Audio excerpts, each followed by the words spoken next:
All right, I believe this means we're for reals live. Ladies and gentlemen, boys and girls, tech fans of all shapes and sorts and sizes and persuasions, welcome to another episode of the Monday Morning Tech Chat Show on the SGGQA podcast channel. I'm one Carlos Bagnell, aka Some Gadget Guy. The SGG of this terribly named podcast series. But the QA, that's the important part.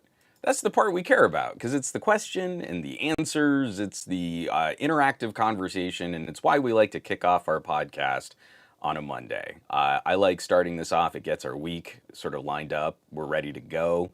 And we can also kind of look back on the last week of headlines. Maybe some news broke over the weekend. But it gives us an opportunity to really chat this stuff out as opposed to just always just knee-jerk reacting to headlines in our social media feeds. So, seeing a great crew of names in this chat. Love it. Thanks so much. Definitely appreciate all the feedback, and it's very helpful when you're doing a live stream all by yourself and trying to manage all of the production concerns for things like when you have microphone issues.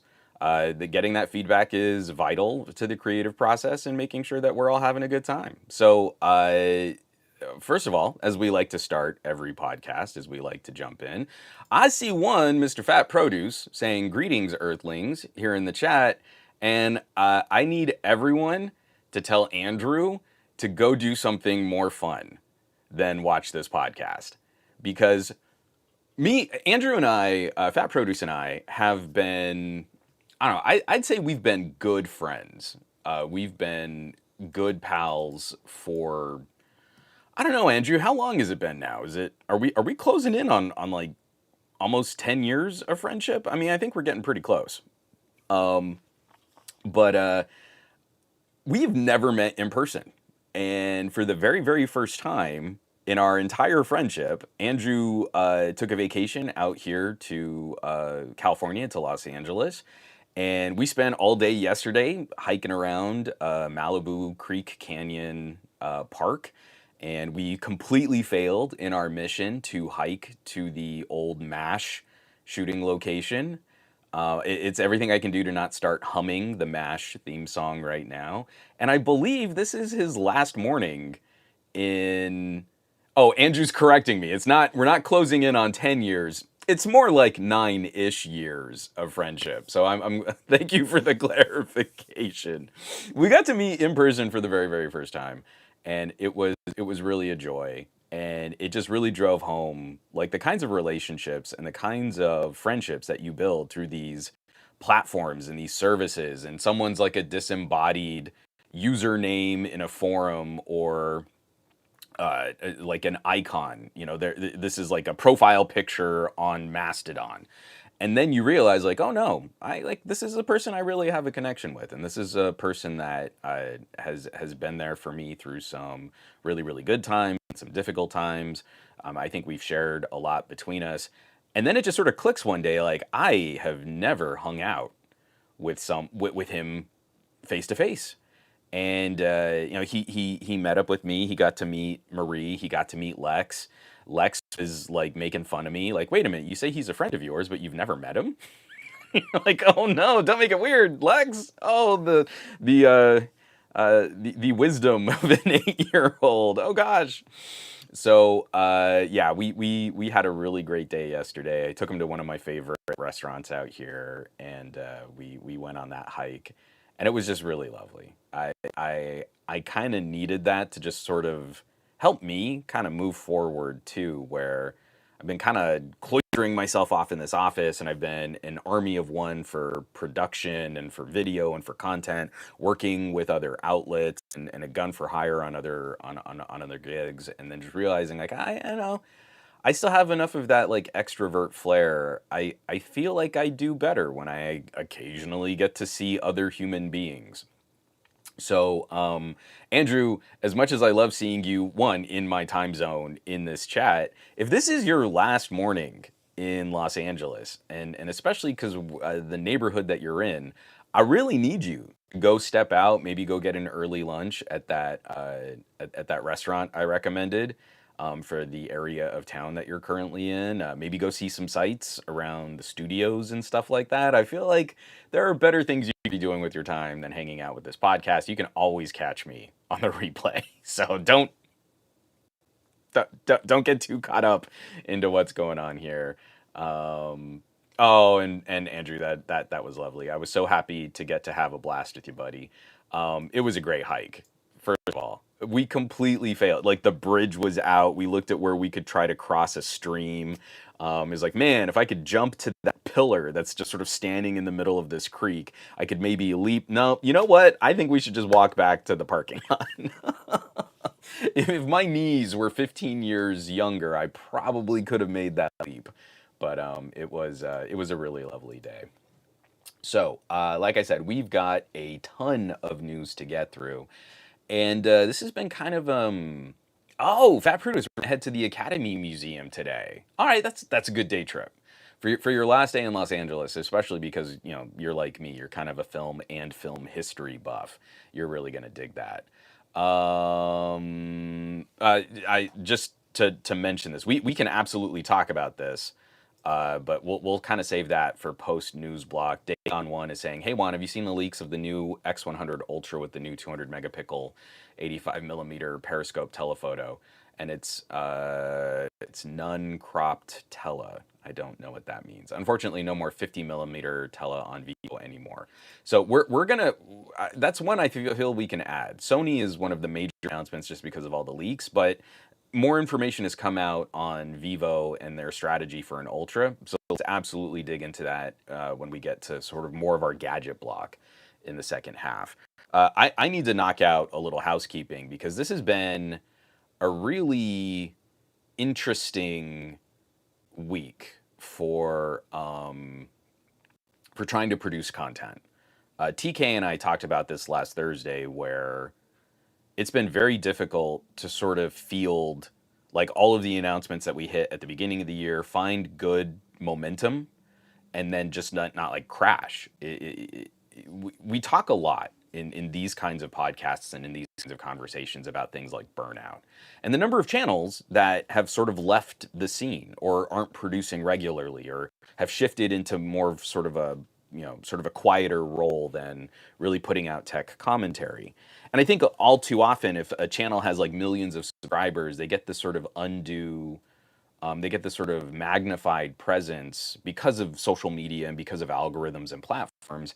And we imbue them with conversations that really have nothing to do with the tech that we want to talk about. Is this content creator killing products? And you're like, well, no, not as such. And whatever we feel someone's earnest opinions on reviewing a product might be, it definitely seems that YouTube is imbuing them with an outsized representation of tech conversation. It's not through pure meritocracy and hustle and equality of journalism. It's more, are we looking at channels and platforms that are playing a marketing game and leaning into the algorithm aspects? Like we used to game search engine optimization back in the day, all those gurus who would come out and say like, oh, well, to get better search results, you need your robots.txt and you need this and you need to backlink and all this other stuff. And it wasn't really like about the content. It was more, are you satisfying the bias of an audience? And now YouTube seems to be ratcheting that down even harder. So TK and I talked a little bit about that on Thursday, but behind the scenes, like, we're both kind of chatting about like, what does the future of this look like? And how do we either adapt or manage a transition or look at other styles of content, or do we just leave, right? After a point, are we done smashing our faces against our keyboards? After a point, are you done? Are you exhausted by fielding audio issues on your streaming platform every other week, right? So, yeah, that previous mic, they're gonna get a nice little clip of the beginning of my show, totally borking. It's gonna be fun. I think they're really gonna like that feedback as I produce a review on their product. So, last week I did not get a lot out public, and I'm debating whether or not I want to make this I'm debating whether I want to host this as a public transition. I've been spending a lot of time just kind of lurking on my own Discord, hanging out on my own Patreon posts and comments.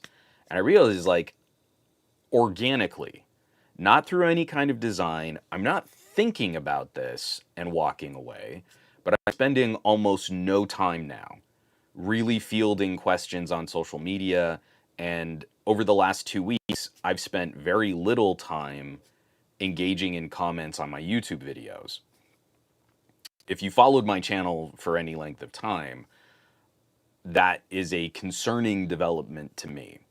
When I started my YouTube channel way back in the dark days, the olden days of YouTube, one of the main reasons I approached video was to start conversations. All of my reviews, while I am giving you my opinion on a product, are kind of designed to be conversational, snarky, but approachable, and to not be the last word on a product. I don't conclude the review process, and I viscerally disagree with people who get a product early in the product's life cycle and then act like they've got some kind of definitive answer as to whether or not consumers should buy it. Quick tangent, because I feel like this is a good example of what I'm talking about. So on my desk right now, I'm writing up just like a little script that I may or may not shoot. It might end up just being a written editorial. But the OnePlus 8 and the OnePlus 8 Pro just got their very last software updates. It's on Android 13. It got kind of a refresh update. It was a pretty big update, actually. But lots of bug fixes, patches, security updates. It's now on the February 2024 patch. This is an older phone, right? There's very little organic conversation from traditional tech outlets and the medium-sized to larger YouTubers about what it has really been like to live with this phone. We're now into that end-of-life conversation, and I still feel like this hardware has plenty of life left in it. I picked it up, I installed the updates, I checked out some of just the polish and the changes, little tweaks to the camera app, stuff like that. Snapdragon 865, brilliant main camera sensor. This thing is still a screamer of a phone today. And it still outpaces many of our mid-rangers. Like, if you had invested and lived with this phone, you would not be hurting for compute power. You would not be hurting for camera performance. You would probably today be feeling the pinch on battery degradation over the years, the 4 years it's been since this phone was new. So when I searched for OnePlus 8 Pro, so much of the commentary sort of stopped after that main first push of review devices went out, and many of those, like I got mine under embargo. So a lot of those reviews were crafted on a software experience that no consumer would ever experience. And a lot of those reviews have this kind of conclusive, like, oh, OnePlus cameras, right? They're always crap.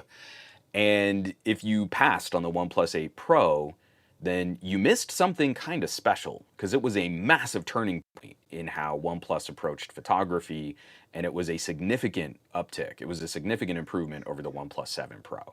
The OnePlus 7 Pro is the novelty of having that pop-up selfie camera, and it's a brilliant, cool-looking design. The OnePlus 8 Pro is a better phone. It's a better computer. It was a better overall device. It just has a hole cut for the selfie camera as opposed to a pop-up selfie motorized camera sensor thing.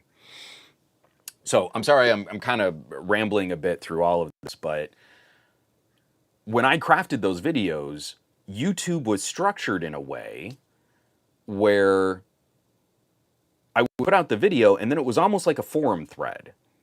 And you would have engagement and interaction and conversation and debate in the comments of these videos. If you go to YouTube now, either through a browser or through the app, it's like YouTube has gone out of their way to devalue that thread, that conversation. Your comments are a mess now. Getting to the comments is a pain. You have to overcome the apathy of terrible website design and terrible app design and the momentum of just, well, I mean, I was gonna, but I have to tap on, but where is the comment? Is there someone who's already left a comment like mine? Are people talking on this video? I don't see any comments. I'm just gonna go on and watch the next recommended video from YouTube.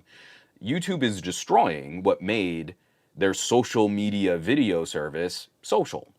and interactive and collaborative. And it's like, yeah, if you've got a huge channel with millions of followers, you'll see more people making the effort. But all of that interaction and all of that engagement is evaporating. So I realized, like, I myself, because of how YouTube is managing their platform, I myself am not replying to questions and digging into comments and looking for good info. Like, I really did enjoy the process of putting out a video and not spoon feeding every part of the gadget conversation to people, because then someone would bring up some insight or maybe something I missed or legitimately something that I feel is worth examining more granularly but makes for a boring video. Like if I make a 3-hour video detailing every single tiny little nook and cranny of every settings and menu and option and everything like that, no one watches those. Everyone wants to see you make them, but no one watches them. Your watch time and your watch percentage plummet. Unless you're like a gamer's nexus. But even then, when I look up sort of stats on what we can get information on other YouTube channels, an audience like that, they want to see that you made an hour-long video. They demand that you show your work. But what they want is just the chapter that highlights just the one little part that they're interested in. But they don't reward you with watch time for the entire thing. So I don't know if I want to publish this publicly, but like the only place I want to answer questions now is on my Discord or on my Patreon. Or I mean, like, again, if you hit me up on Mastodon and you have a specific question, then we can chat there too. But increasingly, it's like I have to get notified, get the alert, go to YouTube. See, I've got all these other comments too, because I'm not even getting good notifications on people tagging me in comments on YouTube, stuff like that. I don't need a notification for every comment I get on YouTube. That would be terrible. But even when it's a specific, like, hey, Juan, I'm getting your attention and I am making an effort and I'm reaching out to you, YouTube is even sitting on that. It's so demoralizing because that was like the main crux, the social component. Just like I started this video talking about my buddy Andrew, the social aspect of this is what was so important to me, was what was so critical. And if I have that on Patreon, I'm just gonna get that over on Patreon. There are a couple other channels that kind of make a bigger play. They make a lot more noise saying, hey, if you want to ask me questions and get answers to specific things, then subscribe to my Patreon. I'm not sure I want to draw that line in the sand yet. I don't know if that's how I want to handle it. So I'm kind of torn. What's better for my business and what's better for my mental health and what's better for that sort of that yearning, that social dynamic is probably, I should probably take that step. Just rip off the Band-Aid, say this is really what it is. But I already kind of sense that like the backlash on that for YouTube channels is already starting to grow. And it's also just stomaching the toxicity of how we handle those conversations. And it doesn't really seem like, I mean, outside of a chat like this, where I really do appreciate the people who show up every week, beyond like the people who make the effort to hit these kinds of podcasts and hit the replay crew and listen to the audio stream after it's produced, there's just not a lot of empathy. You know, there's kind of the apathetic shrug of like, oh, well, I guess I'll just watch some other channel. And you're like, okay, I mean, I get it. I'm exhausted too, and I'm kind of tired of how all this stuff is going down. I'm less likely to blame the creators for not wanting to create content when the platforms are so brutal, but you know, that's kind of where we're at. So this last week, short story incredibly long. That was housekeeping. Short story incredibly long. I did a lot more on Patreon this week, just because I felt like the pieces were more appropriate for the Patreon than trying to make public blog posts, where also all my search traffic is gone.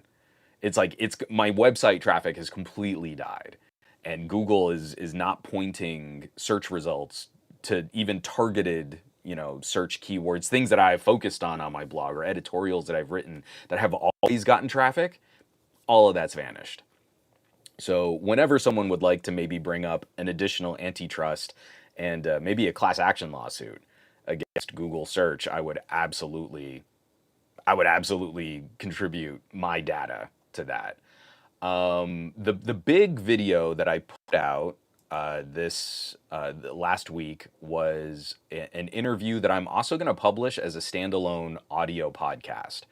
So probably Wednesday, an audio cut of this is going to be available on the podcast feed of this podcast channel. Did I overreact to malware on a mini PC? Interview with Shannon Morse, security expert. And my buddy Shannon Snubs was kind enough to join me in just a casual conversation talking about what my experiences were with Ace Magic, the steps that I took, and replying to a few of the comments that I got from people who were, again, like overwhelmingly, people seem to appreciate why I was so anxious about this situation, both for my own personal use and then also for how I talk about products that consumers might want to buy. But I did get a few people who were not skeptical, but I mean, just on the critical edge of, well, you're probably overreacting, or that might have been a false positive. You should have mentioned that ClamWin's virus updates, maybe it was just unsigned software and some kind of mistake. And I had two people with three very distinct comments in my DMs. Not disagreeing with me, but upset that I wasn't maybe both sidesing it or being more fair. And one of them, they said up front, like, hey, I've had amazing experiences with these Ace Magic computers. And, you know, I even bought one based on a review that you did on an older Ace Magic that I had no issues with malware on. There was nothing to report because there was nothing to report. So I had Shannon on just to kind of talk through some of that. And again, it was like good talk therapy. But throughout that conversation, she gives really good advice on sort of best practices, how to handle your network, how to handle, operating a new computer, putting that new computer on your network, what steps you should take to kind of on-ramp it. You don't just give it full access to all of your stuff. You want to see, is there anything concerning or anything, kind of hinky about that? So I really hope people will catch that video. Of course, it's doing garbage traffic. It's not the kind of sexy, topical, trending topic slamming AI pins and gadgets on YouTube right now. So, of course, there's no audience for good preventative maintenance on a trending issue with a mini PC manufacturer. No one cares about that. Your family and friends buy PCs with malware installed on them. Oh well, there's no reason that would ever be kind of a search interesting topic. Then I also did, like I said, a series of pieces on Patreon. So let me get my screen share back up here. We talked about this on Best of Our Week on Thursday also, but I did write up kind of an editorial look at Apple's quarterly financials. For this week's podcast, we're going to be talking about their potential iPad announcement, but I felt like there was an interesting trend happening with where money and revenue are being generated at Apple right now, as we see sort of a downturn in phone and tablet sales. We know tablets are going to be kind of a big topic over the next couple days, and how dips in hardware revenue are not being made up by increases in services revenue. And I know a lot of people want to be front of mind with Apple and say, well, I mean, it's just really exciting. Look at what they're doing with Apple TV Plus.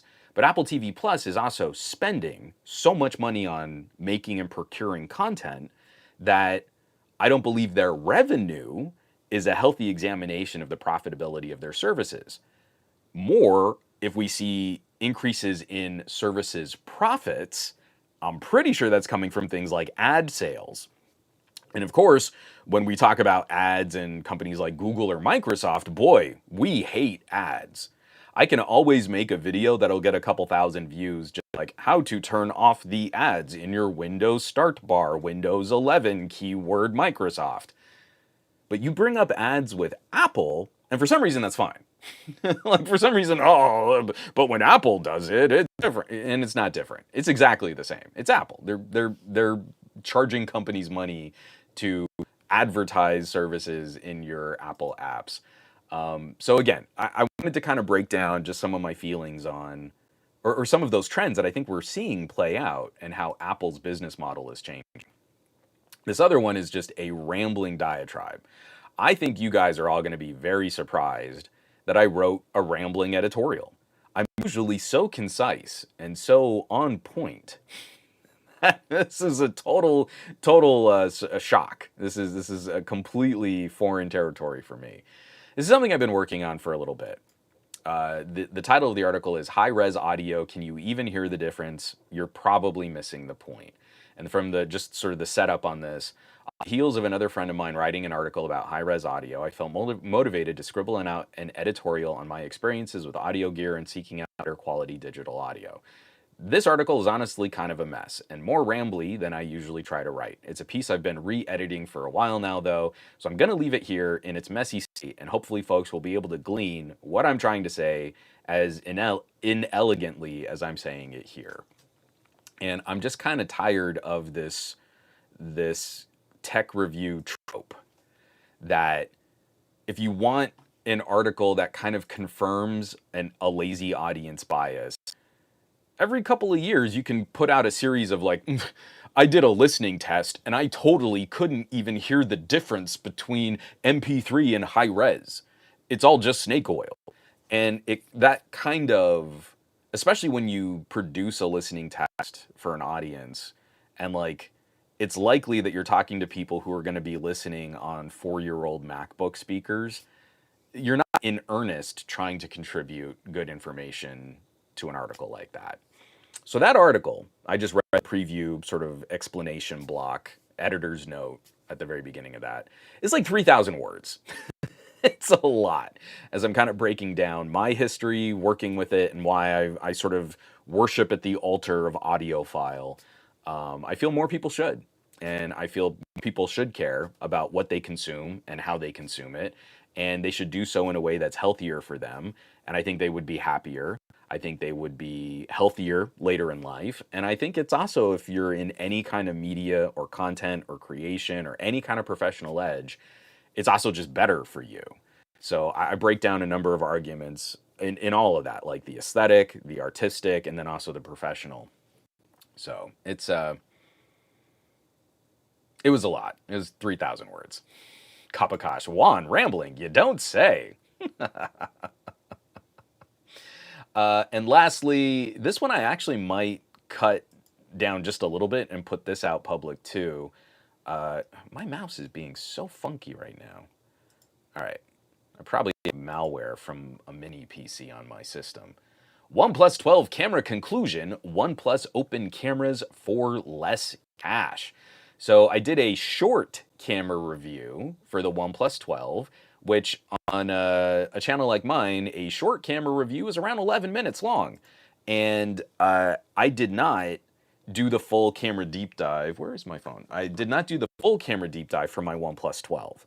It is exceedingly similar to the OnePlus Open, and the OnePlus Open, the most recent update for the OnePlus Open, actually makes their cameras and the app a little bit more like the OnePlus 12. So even in this OnePlus 12 camera conclusion, there is one point I make that is now already out of date. I just put this video out 3 days ago, and an update on the Open has already changed part of my conclusion for the OnePlus 12.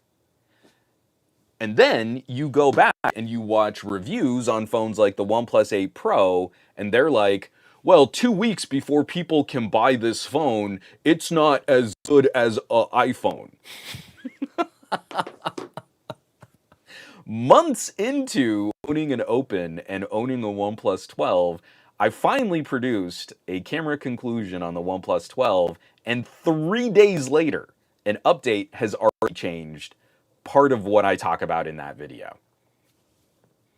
I don't know how to express this to people who claim to be tech enthusiasts that they've been completely led astray.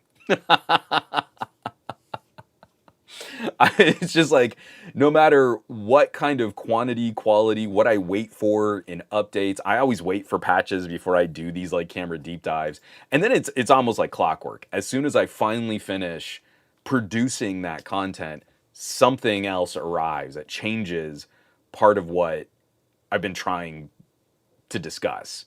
And I don't know how better to deliver evidence in saying like the evolution of your phone is one of the most critically important aspects of owning a phone. We write off companies like OnePlus like they're not doing enough, and yet the OnePlus experience changes significantly over the life of that phone. Looking at the OnePlus 8 Pro, now end of life, it is a completely different phone than what it was at launch. They are not similar animals at all. And some people are going to be annoyed about like Oxygen OS. I don't care. It's a better phone than when it launched. But we don't have that follow through. And we have a bunch of people that are not really earnestly participating in consistent review process. I will tell you point blank, I am not unbiased. I am a biased individual. I'm a singular person, not writing for an outlet, not producing under another mantle or having some kind of review score criteria put upon me. I'm sharing my opinions, and my opinions are derived from specific things that I care about. That's a bias. That's a preference. I feel a lot of biases and preferences are more built on whether or not the phone is going to get as much traffic in their search results and in their YouTube ad revenue and in their sponsorship deals, and not, well, how does it really perform? Well, let me get a little coffee here, and that'll wrap us up on housekeeping. We can jump into some news after that.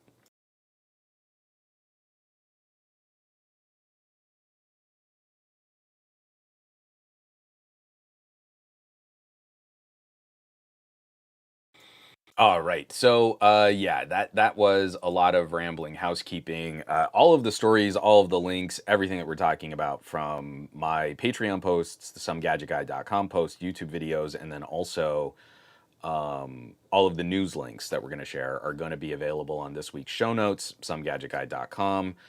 I I want to kick us off again with part of this political commentary. It's another article from a man crush over at Ars Technica, John Brodkin. And this is like another step in this examination of how do we rein in some of the business practices of big tech after we've crawled out of an era of very loose, almost no regulation over this sector. And I don't think we like where we've arrived. I think we've arrived at a very anti competition place in the world of technology, where big companies can very easily absorb smaller companies directly competing against their products and services, which is technically against the law. And if they can't acquire a company, they will rush to copy that company's business model. Like we see, like for us, like I think this is going to be a really precious part of the conversation moving forward. I'm very excited about Android Bluetooth location trackers. I've been talking about this since last year, waiting for Apple to open up and finally support the standard that was created to keep people safer.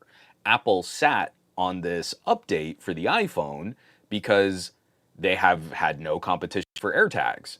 So they've made a product that actually made everybody less safe and profited from that. And it's only been through like examination of anti-competitive business practices, this DOJ case, that Apple is finally updating the iPhone.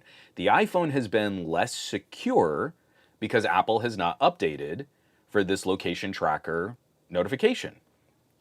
They've actually compromised the privacy and security of their customers.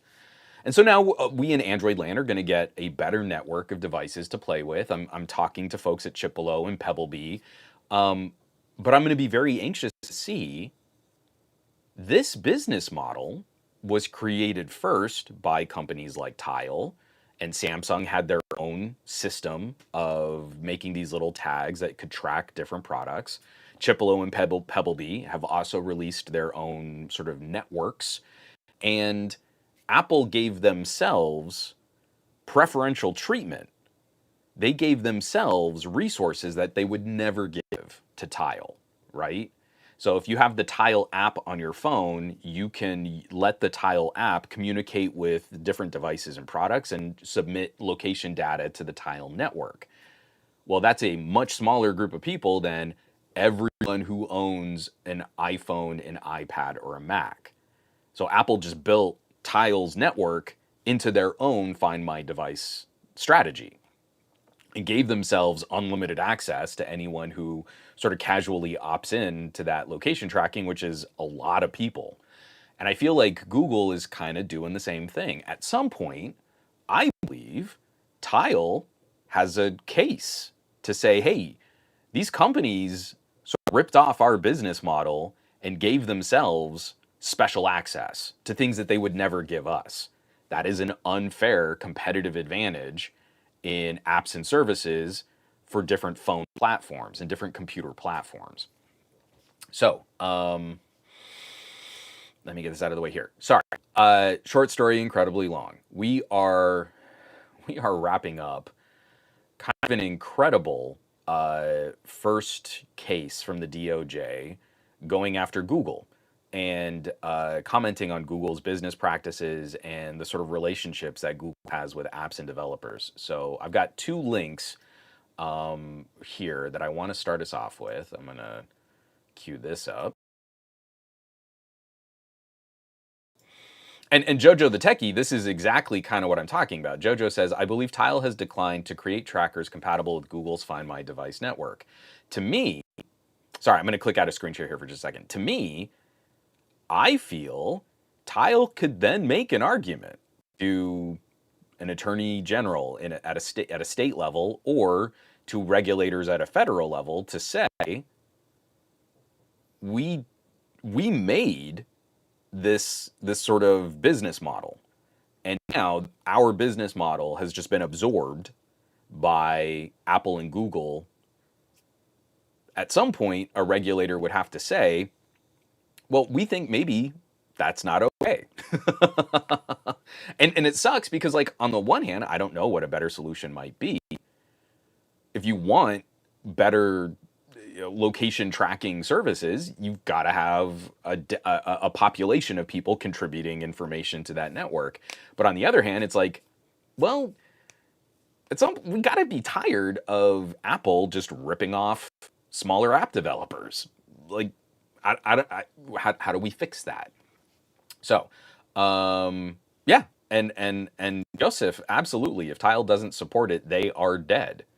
Well, then that's not a competitive market, right? That is a locked up, and I don't want to use a word like collusive. I don't know if that's the right word, but that is an anti-competitive situation to be in. All right, just kind of touching on these because I'd prefer folks actually read up on both of these stories. Over at Ars Technica, Google tells court it shouldn't have to distribute third-party app stores. Epic Games, Google says Epic Games wants courts to micromanage Android app distribution. So this is from John Brodkin over at Ars Technica. Google urged a federal court to reject Epic Games' request for an injunction that would reduce Google's control of the Android app distribution and in-app payment markets. Quote, rather than a judicial injunction against alleged violations of law, Epic asks the court to create a new global regulatory regime that would set prices, impose ongoing duties to deal, and require the court to micromanage on an ongoing basis a highly complex and dynamic ecosystem that is used by billions of consumers and millions of app developers, and that supports the business of hundreds of OEMs and carriers around the world. Stated, Google's objections filed yesterday in the U.S. District Court for the Northern District of California.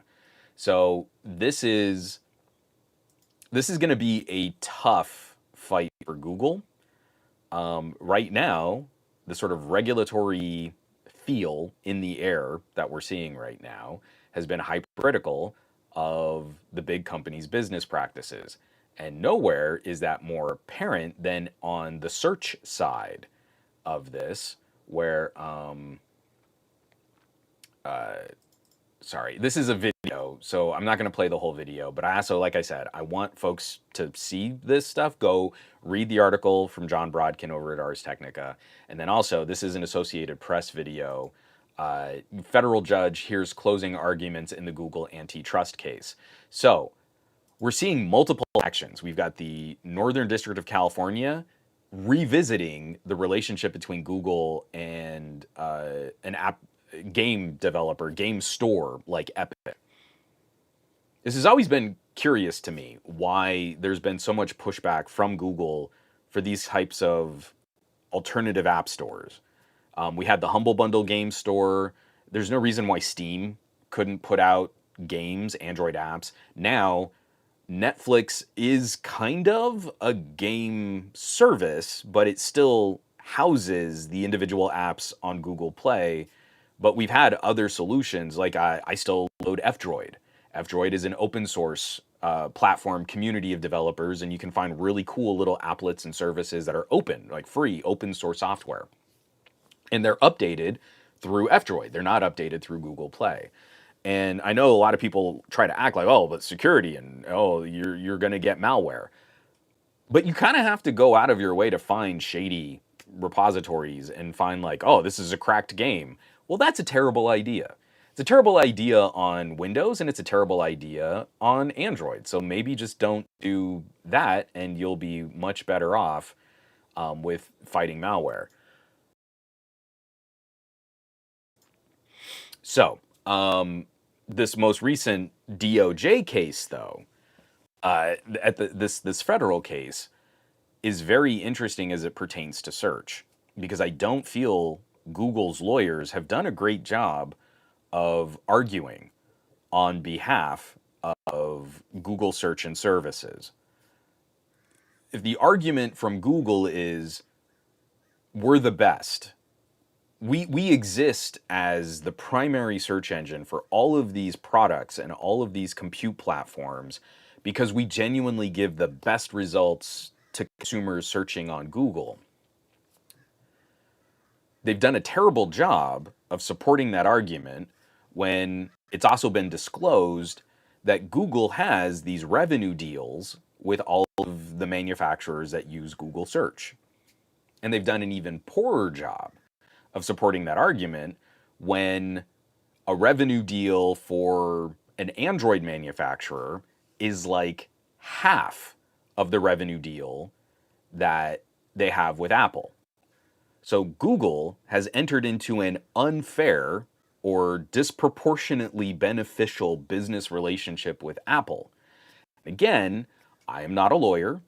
I am not qualified to use words like collusive, but that speaks to me as being a lopsided or an unfair business agreement, and it chips away at the strength of the argument that Google's lawyers are making when it comes to Google search being the bestest. If Google search is the bestest, then why do you pay Apple twice the search revenue for Google to be the default search engine on the iPhone? Why are you paying Apple? Now, I believe the estimate, and someone please correct me if I have this math wrong, I believe the estimate is Apple is earning roughly $20 billion a year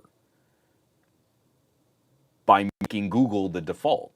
All of these iPhone people that are acting like, well, Apple doesn't profit off our privacy, Apple doesn't profit off of our user data and our behavior, and Apple's making, at least in the last estimate that I saw, Apple is making roughly $20 billion a year to just kind of hand you off to Google.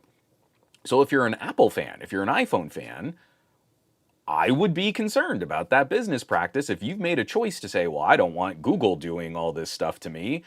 Apple cares about my privacy. They don't. Apple absolutely does not.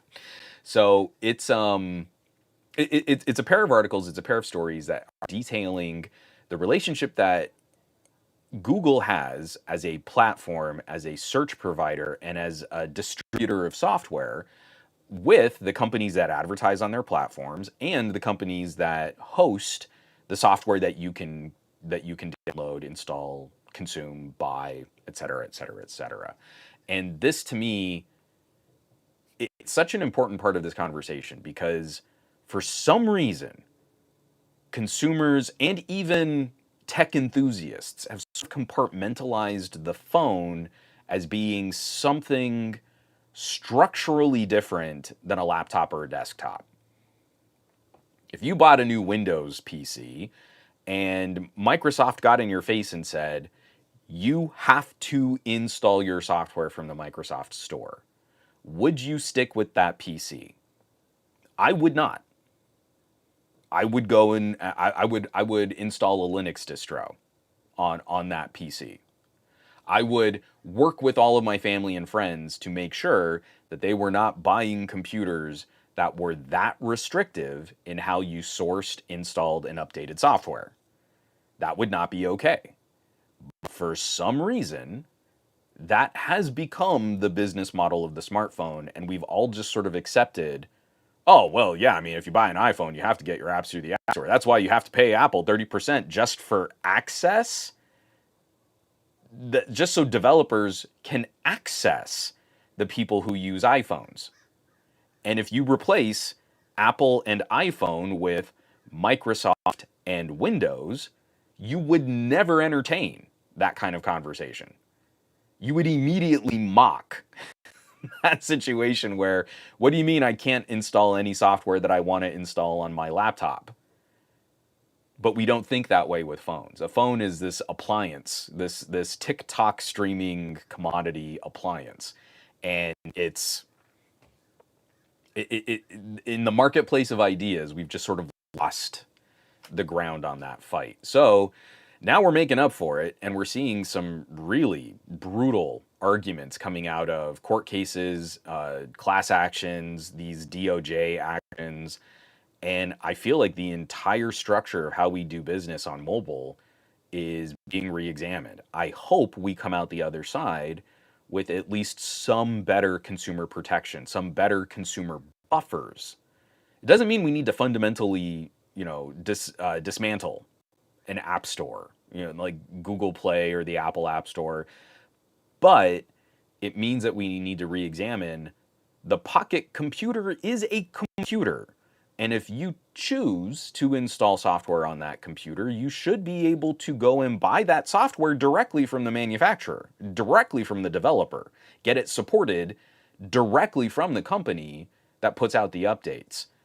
And if Google is not a part of that relationship, Google does not deserve a cut of the developer's revenue. That to me is a fundamental aspect of like traditional computer market that we are lacking on our phones and mobile devices. Let me just get another drink of coffee. This mouse, it's killing me. It's like just like it's getting stuck. It's so frustrating.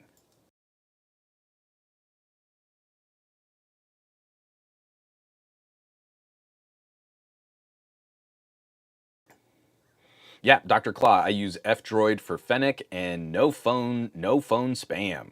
F-Droid is just really fun to troll through. You find great little services in there. I really dig it. Excuse me. McCorcoran is saying, oh, whoops, come on, there we go.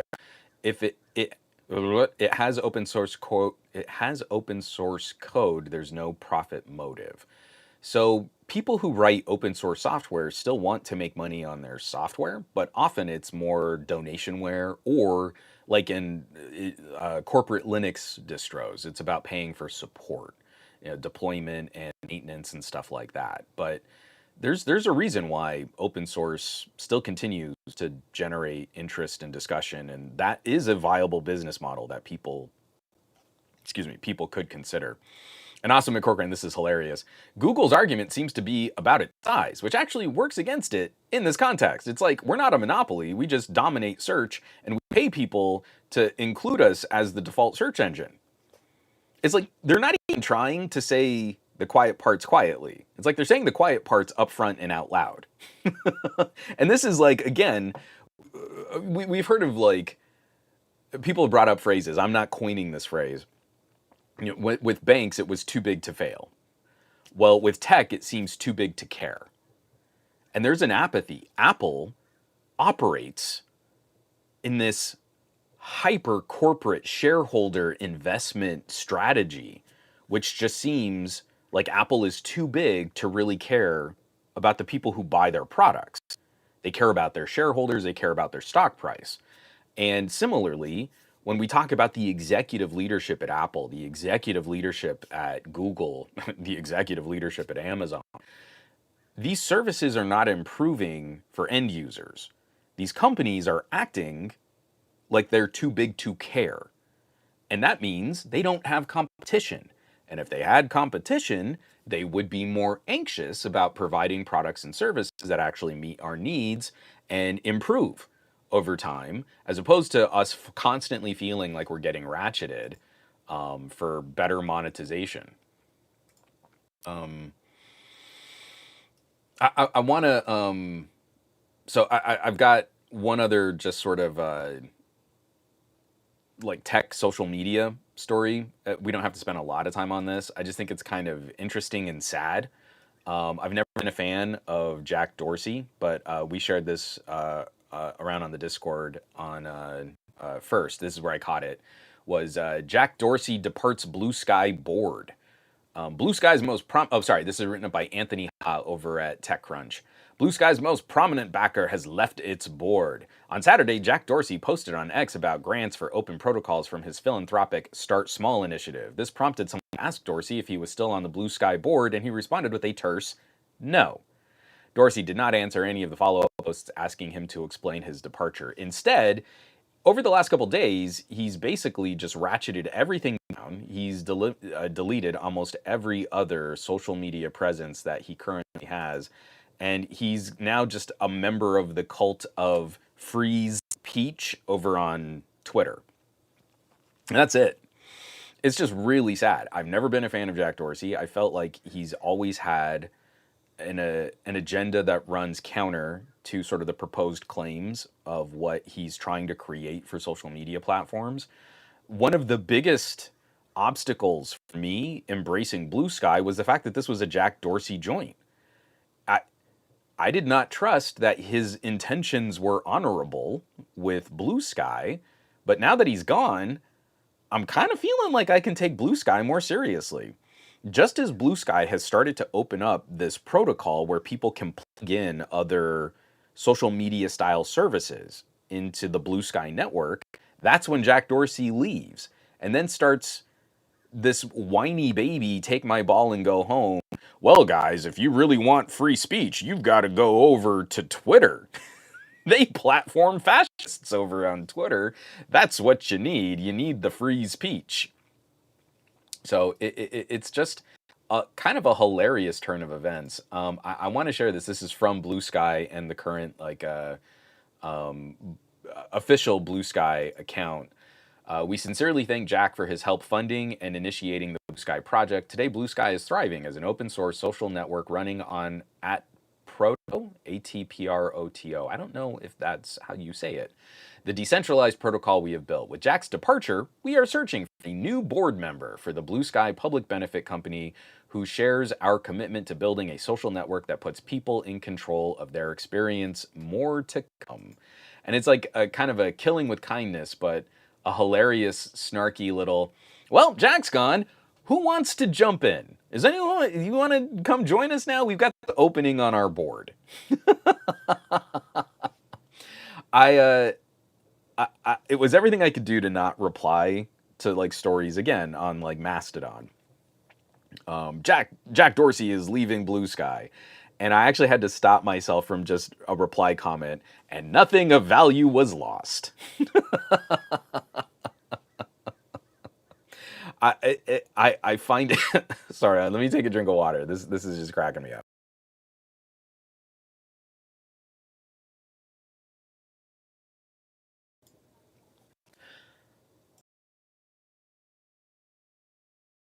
There we go.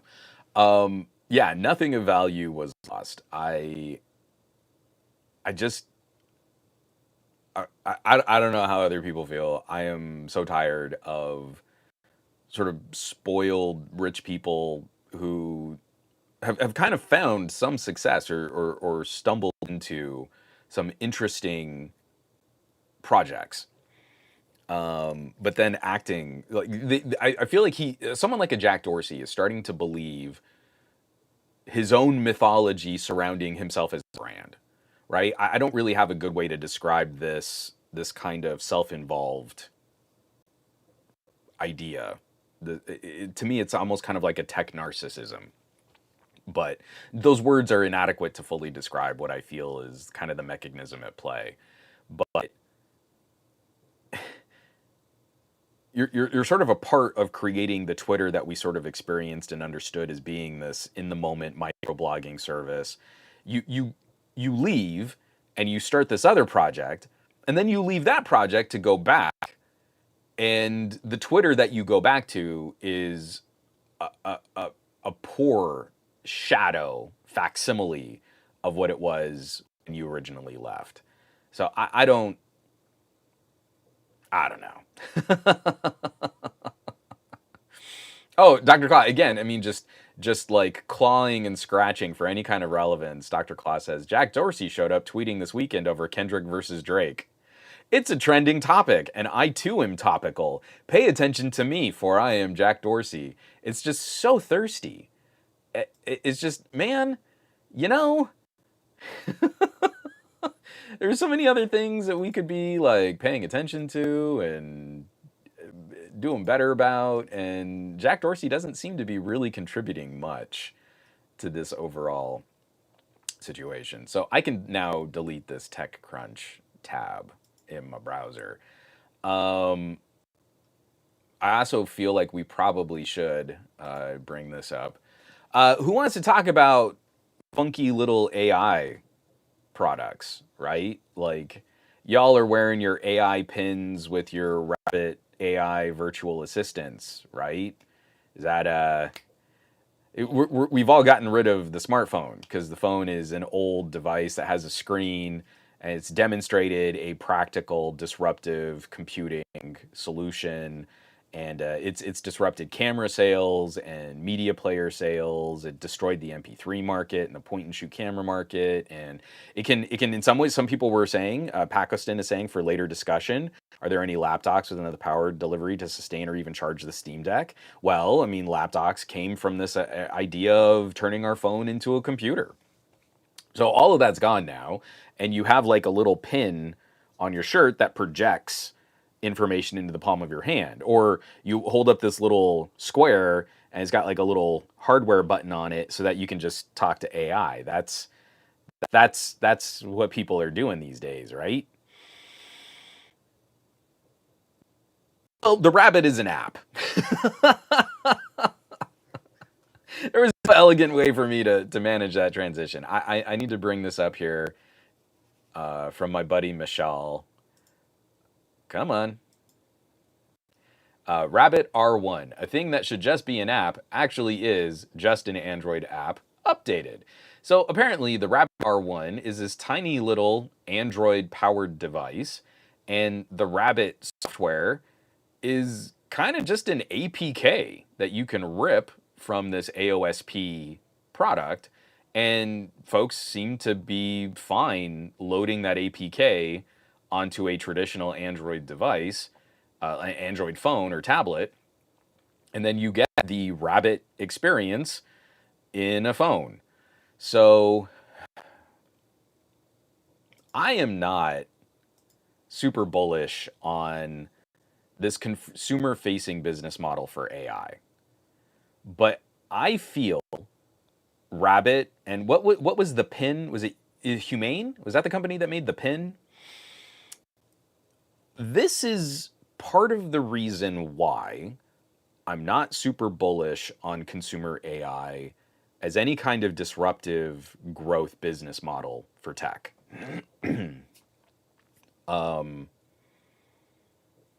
If this were a new era of consumer electronics, new products, new services, getting consumers and end users, I'm talking consumer stuff, getting people really excited about new ways to interact with data and services, I believe we would see a much more robust competitive developer environment. You would see little upstart companies, you would see little like angel investor money getting thrown around. A startup would be able to approach this market and bring something of value to the experience. I don't believe that can happen. AI is really only drawing the top talent to massive corporations. A really talented AI engineer is not going to go to a little startup working out of someone's garage to disrupt the AI landscape. that little startup is not going to have the tools to really allow that developer to explore the full scope of their AI ambitions. That developer is only going to want to go to the company that can afford to outfit that developer with racks and racks and servers full of like NPUs and GPUs and crazy data processing capabilities. So before AI has really taken root as a consumer-facing experience, something that we might depend on in our daily life to really interact with information, we've already sewn up, well, you've got Microsoft, you've got Google. Apple is currently using Google infrastructure to fulfill their current AI needs. You've got Amazon, you've got Meta. Tesla is sort of out there talking about some AI plays, but for products that you can really actually use, the platforms are managed by these massive server-side data center corporations. A tiny Palo Alto garage band of developers can't unseat Gemini. You can't Google. You have to pay rent to Google or Microsoft to use their AI platforms. So then you can put your own models in and you can use their hardware and blah, blah, blah, blah, blah. And I'm sure that when you put your models and your software and your information on like, like a Gemini infrastructure, I'm sure it's perfectly firewalled and just no data or telemetrics or user behavior or any information making Google that would enrich Google products and services. Perish the thought. So when I see something like the Rabbit R1, it's not a unique AI experience. I totally respect what they tried to accomplish was a unique piece of hardware that should facilitate a slightly different interaction with content than the way that we pick up our phone. I'm actually thirsty for that idea, but I want that in a heads-up display. I want a smartwatch at a level, and I had that, and it was amazing. And we don't have that now, and I'm very sad. That's the kind of thing I'm looking for. I don't want AI audio glasses. I want smartwatch at eye level. I don't need AI for smartwatch at eye level. But I at least respect that what Rabbit was trying to accomplish was this form factor dictates a different kind of interaction than what you can currently do with your phone. That's the pitch.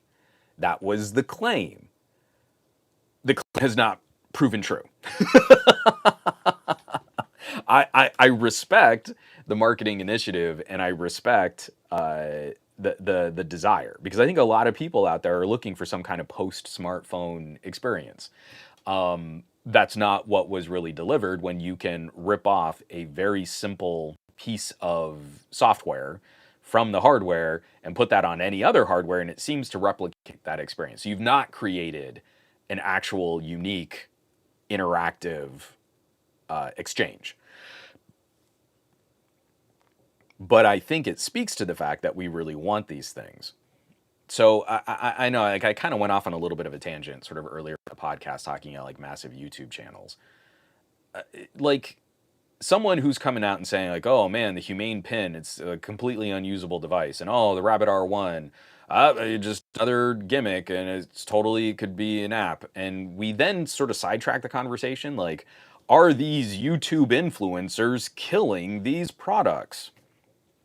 Well, no, but it was also just really low-hanging fruit. I'm not bullish on AI. I think a lot of consumers join me in my sentiment. I don't see AI in this, let me ask it a question and I might get a good answer or I might not get a good answer. Hasn't made search better. Hasn't made online interactions better. And it's made a lot of interactions demonstrably worse. So that's easy. That's low-hanging fruit. You already have the bias and the preferences of a vast number of tech consumers. So all that is just confirming what they already felt about AI. That also plays out in bad ways too, though. It also plays out when a phone might have something interesting to offer, but it's not good enough. The popular phones are iPhones and Galaxies. So those are the phones that are always going to be worth it because they're already selling a lot and they're already popular. And to me, they're cut of similar cloth. I'm bothered by criticism of the R1. I'm not going to buy an R1. I don't think you should buy an R1. If you really, really want to play with that specific hardware experience, sure, go buy a Humane, go buy a pin with a projector, or go buy a Rabbit R1. I don't need to review those products to kind of assert that that doesn't satisfy my preference and that doesn't really contribute to what I want out of a tech product. But I also feel like we're not really being consistent in how we evaluate and how we express criticism on the performance of these products. Instead, I feel we are ratcheting consumers to follow the trends of a YouTube platform, empowering an inconsistent review process which highlights popularity above all else. If this channel is in a lot of other viewers' watch history, it gets promoted more on the YouTube algorithm. And if it's getting promoted more, that creator needs to keep producing content at a level where they don't get devalued by the YouTube algorithm. So it just becomes a cycle, a self-perpetuating cycle of spoon-feeding people the thing that they already know. But that means that we've lost out on numerous products and experiments that have been, I think, unfairly criticized by this review process. So the Rabbit R1 is not evidence of, like, oh, well, this YouTuber killed this product. The Rabbit R1 is not a great hill to die on. But to me, it still embodies the core disease. We're seeing all the symptoms of it. Sometimes those symptoms affect viable products, and sometimes those symptoms confirm that crappy products should not be purchased. The disease is still affecting both of those conversations. So I don't want to try and make it sound like there is nothing about AI that is going to be a benefit to consumers ever. But what I currently see is rampant IP theft. Google is working very hard to make their investment in infrastructure and servers more commercially viable. And they're doing that at the expense of website traffic.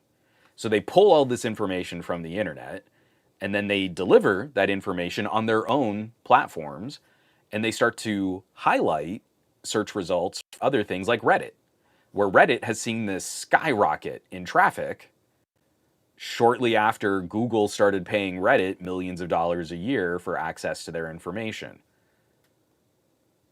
This is, to me, the peripheral or anecdotal evidence of anti-competitive business practices. And that filters all the way down into how a big YouTube channel tracks their metrics, their viewership, and what they need to do to appease the algorithm so they can keep making more money. It's all a part of the same disease. They're just different symptoms at play.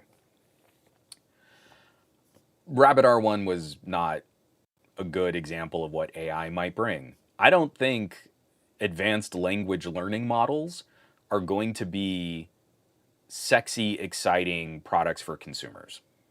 I think at some point they'll just be these mundane things that kind of live in your system. And I'll be way more interested in these types of services when I get a new computer and it's kind of dumb. But there's this little enclave on the computer that operates on my information in this little protected enclave. And if I'm disconnected from the internet, that enclave still has things like a backup of my calendar, a backup of my notes and recipes, a backup of my most recent email, and I can work with that computer offline and come up with calendar entries, reminders, practical daily life content, interactions. I think that would be a really cool next step for a lot of these like NPUs and local neural processing cores, things like that. I'm not interested in, like, I just did it again today for the podcast. I hit up Microsoft Copilot and I just, what'll it tell me? What was the most popular tech news story published this morning? And then I wait, and then I wait, and then it starts kind of searching out a reply, and it's like a story about AI. Like, okay, I don't see any news outlets really talking about the story Microsoft Copilot. Like, you sent me something that is kind of irrelevant to the question that I asked you. That's not it. I don't feel like that was a valuable use of my time. It took a really long time to get a result from that question casually asked. But if my computer were offline and I still say, hey, what do I have going on next Tuesday? And do you think we can, schedule in? I want to have lunch with my wife next Wednesday. And my daughter has a performance at school. So can you give me a calendar entry reminder about that? And you can more organically flow through those interactions. It's not as regimented and as segmented an experience that we currently have with voice assistants. Then I think that's when we'll find the actual practical daily lifestyle experience meet the AI expectations that consumers might have. But that's not as sexy or as exciting as these companies are trying to make it sound. So let me just get a quick drink of water here, and then we got a couple of these comments here that I want to get to.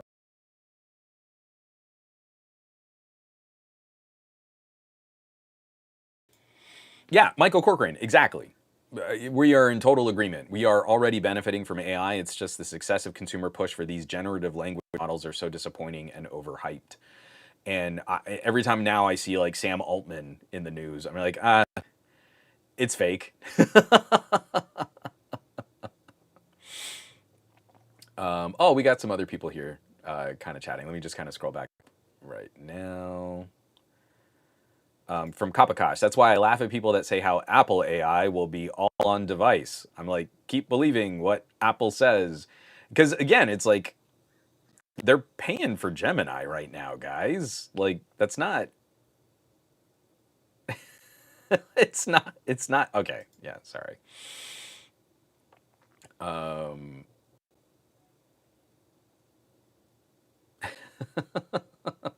From Al Sabakli, it was low-hanging fruit because it was also genuinely useless products. You can't compare that to lenient reviews of otherwise functional products. The amount of useless with Humane Pin and Rabbit is actually unreal. But like I said, you're completely correct. I don't disagree with you there. I do feel like it is still a symptom of a confirmation bias style of review, as opposed to taking devices on their own merit. This time it lined up that yes, these things are functionally useless. But in the past, it has not like I will die on that hill. Focals by North were practical, eye level, smartwatch heads-up display glasses. And how many videos did you see earlier on their launch? Oh, just wait for Gen 2 or Gen 3, guys. Oh, they're sort of wacky, and you're not familiar with heads-up display glasses. You remember Google Glass, glass holes. And that was not an earnest review process for the capabilities of that product. It was dredging up baggage like Google Glass. It was talking to an audience that was not familiar with the experience and not helping them understand what that experience was. So those people already had a bias against face computers. All you had to do was confirm that bias, and you did significant harm to the idea of a heads-up display. Now we're trying to make it happen again, but Apple couldn't pull it off. So what do we do? If Apple can't pull it off, then I don't have Apple in the headlines of my videos. So I'm not getting enough search. I'm not getting enough traffic. That isn't popular enough. And that to me is the problem when we have an inconsistent review process that's based more on confirmation bias and popularity. Michael Corcoran, the scary part is if I ask it a question on anything I know anything about, I realize how wrong it is. It makes me worry about all the questions I ask where I have no expertise. I think that is definitely getting confirmed by a lot of people right now.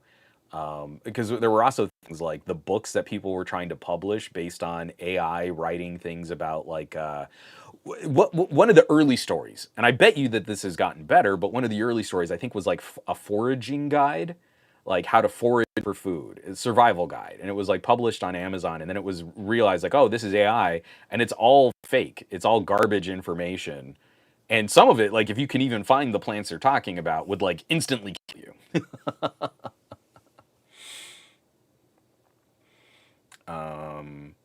Let me get that right here. Grounded tech. Some crappy products can go on to be great in future iterations, but people seem determined to kill things off before giving them a chance. Uh, I am very anxious about any new flavor of an experience we already understand. I mean, if you follow my channel, you have heard me whinge on incessantly for the last, what, 3 years, 4 years, about how I want a smartwatch up at eye level. And I need it to just be that.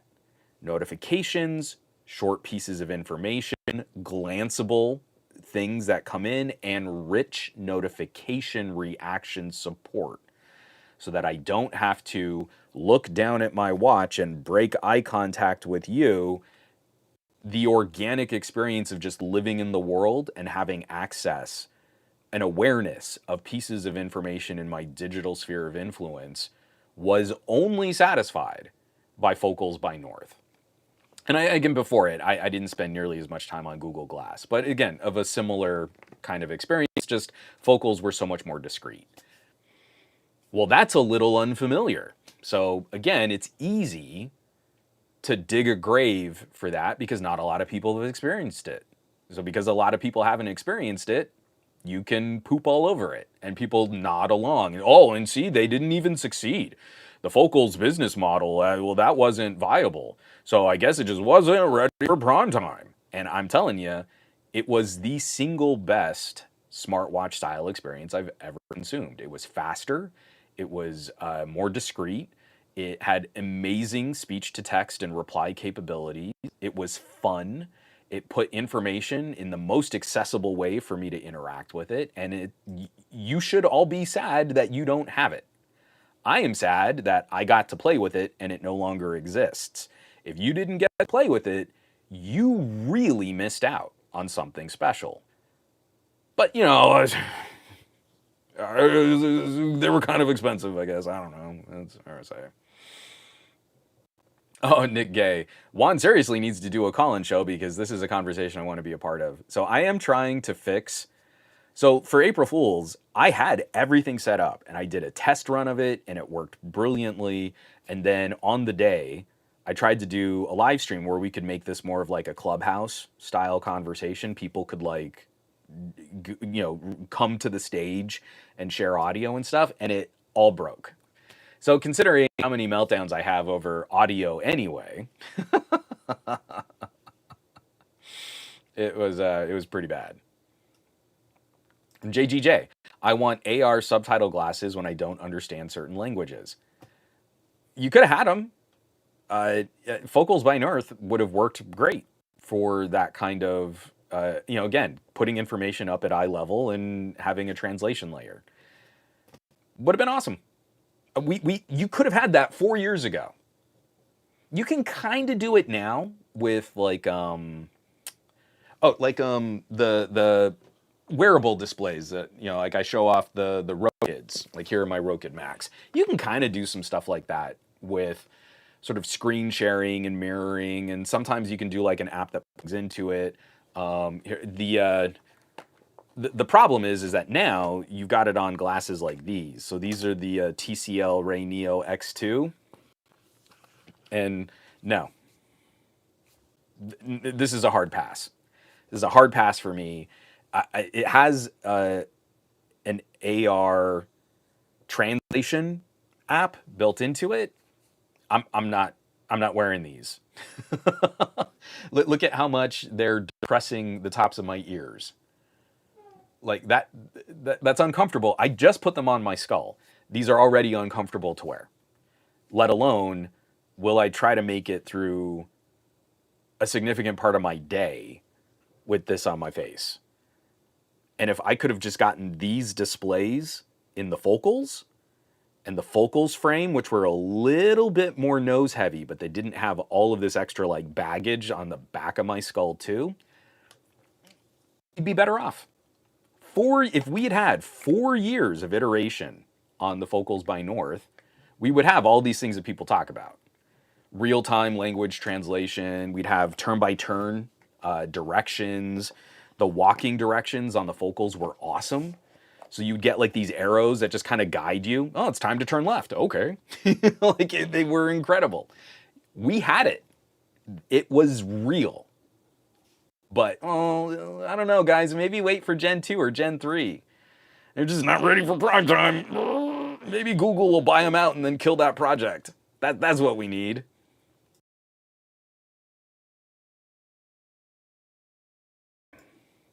Yeah, cake batter. I would be interested in a Google Glass 2024 edition. So I forget what the name of it. Project Iris.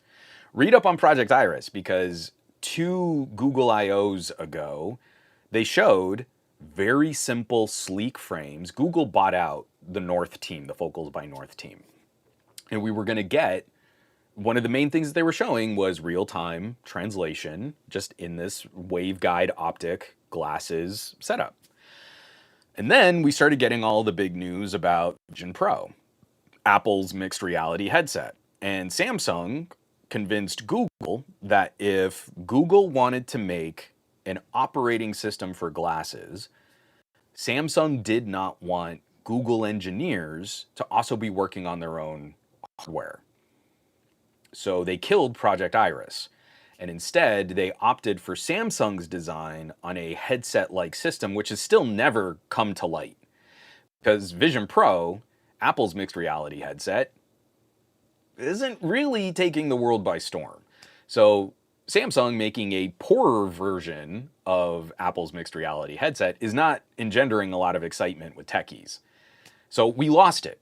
We again lost a practical, sleek, daily wearable, simple information, eye level. Would have been a good platform maybe to try something like Gemini connected to your phone. Could have been great. We could have had it. It was ready to be shown in early demos. They did a whole commercial with people organically using this to translate like languages from their family members and stuff. It looked brilliant. But it's gone now. It's gone now. And it's gone in part, in a small part, not the whole part, but in a small part, because when we had these products, we told people not to buy them and to wait for refinement that never came. And that's what kills me about this, like, this resistant to new idea, resistant to new form factor style of reviewing. It's not popular, so we can't recommend it. That is not a fair assessment of the capabilities of that product. Let me get out of the way here. Let me get this out of the way. And a couple people were bringing up channels specifically, and I don't even think that this is like a specific YouTuber kind of problem. The core disease is YouTube. The core disease is YouTube's algorithm, which focuses on the popularity and the trendiness of a topic. And then all of the channels either have to play ball if they want to keep making money, or they just aren't relevant anymore, and they slide out of the popularity of the YouTube algorithm. So again, I'm not really trying to tag any one specific creator, but when I mention these massive channels that have millions of subscribers, I do not believe they earnestly approach reviews with consistency.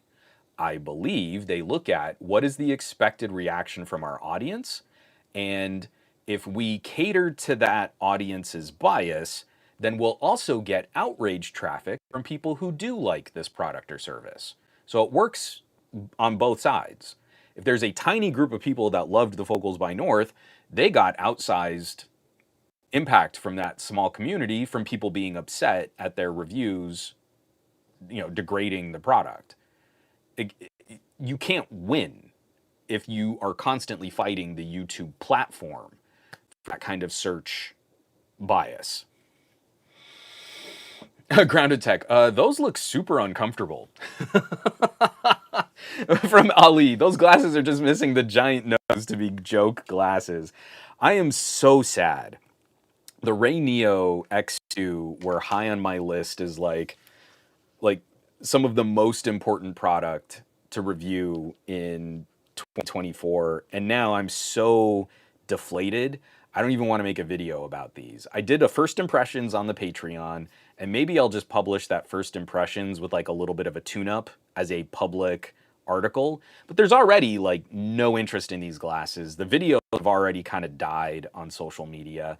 And to me, this is a lot like Apple's mixed reality headset as a conversation, where I am not excited at all for Apple's headset, but I am critically anxious that Apple's headset has helped us move forward on developing better micro OLEDs. So future headsets will have higher resolution displays because Apple did nudge manufacturing forward. That's it. That's the only thing that I think is viable, like really contributes to the ecosystem of mixed reality headsets. The X2 here, these are not good daily wearable AR notification heads up display glasses. There's so many problems with this setup and how it talks to your phone and how the app communicates and moves information around, and even just dumb things like you take a photo on these and it's like a 4-step process to get the photo from the glasses onto your phone, then saved to your phone, and then available in your phone's photo gallery.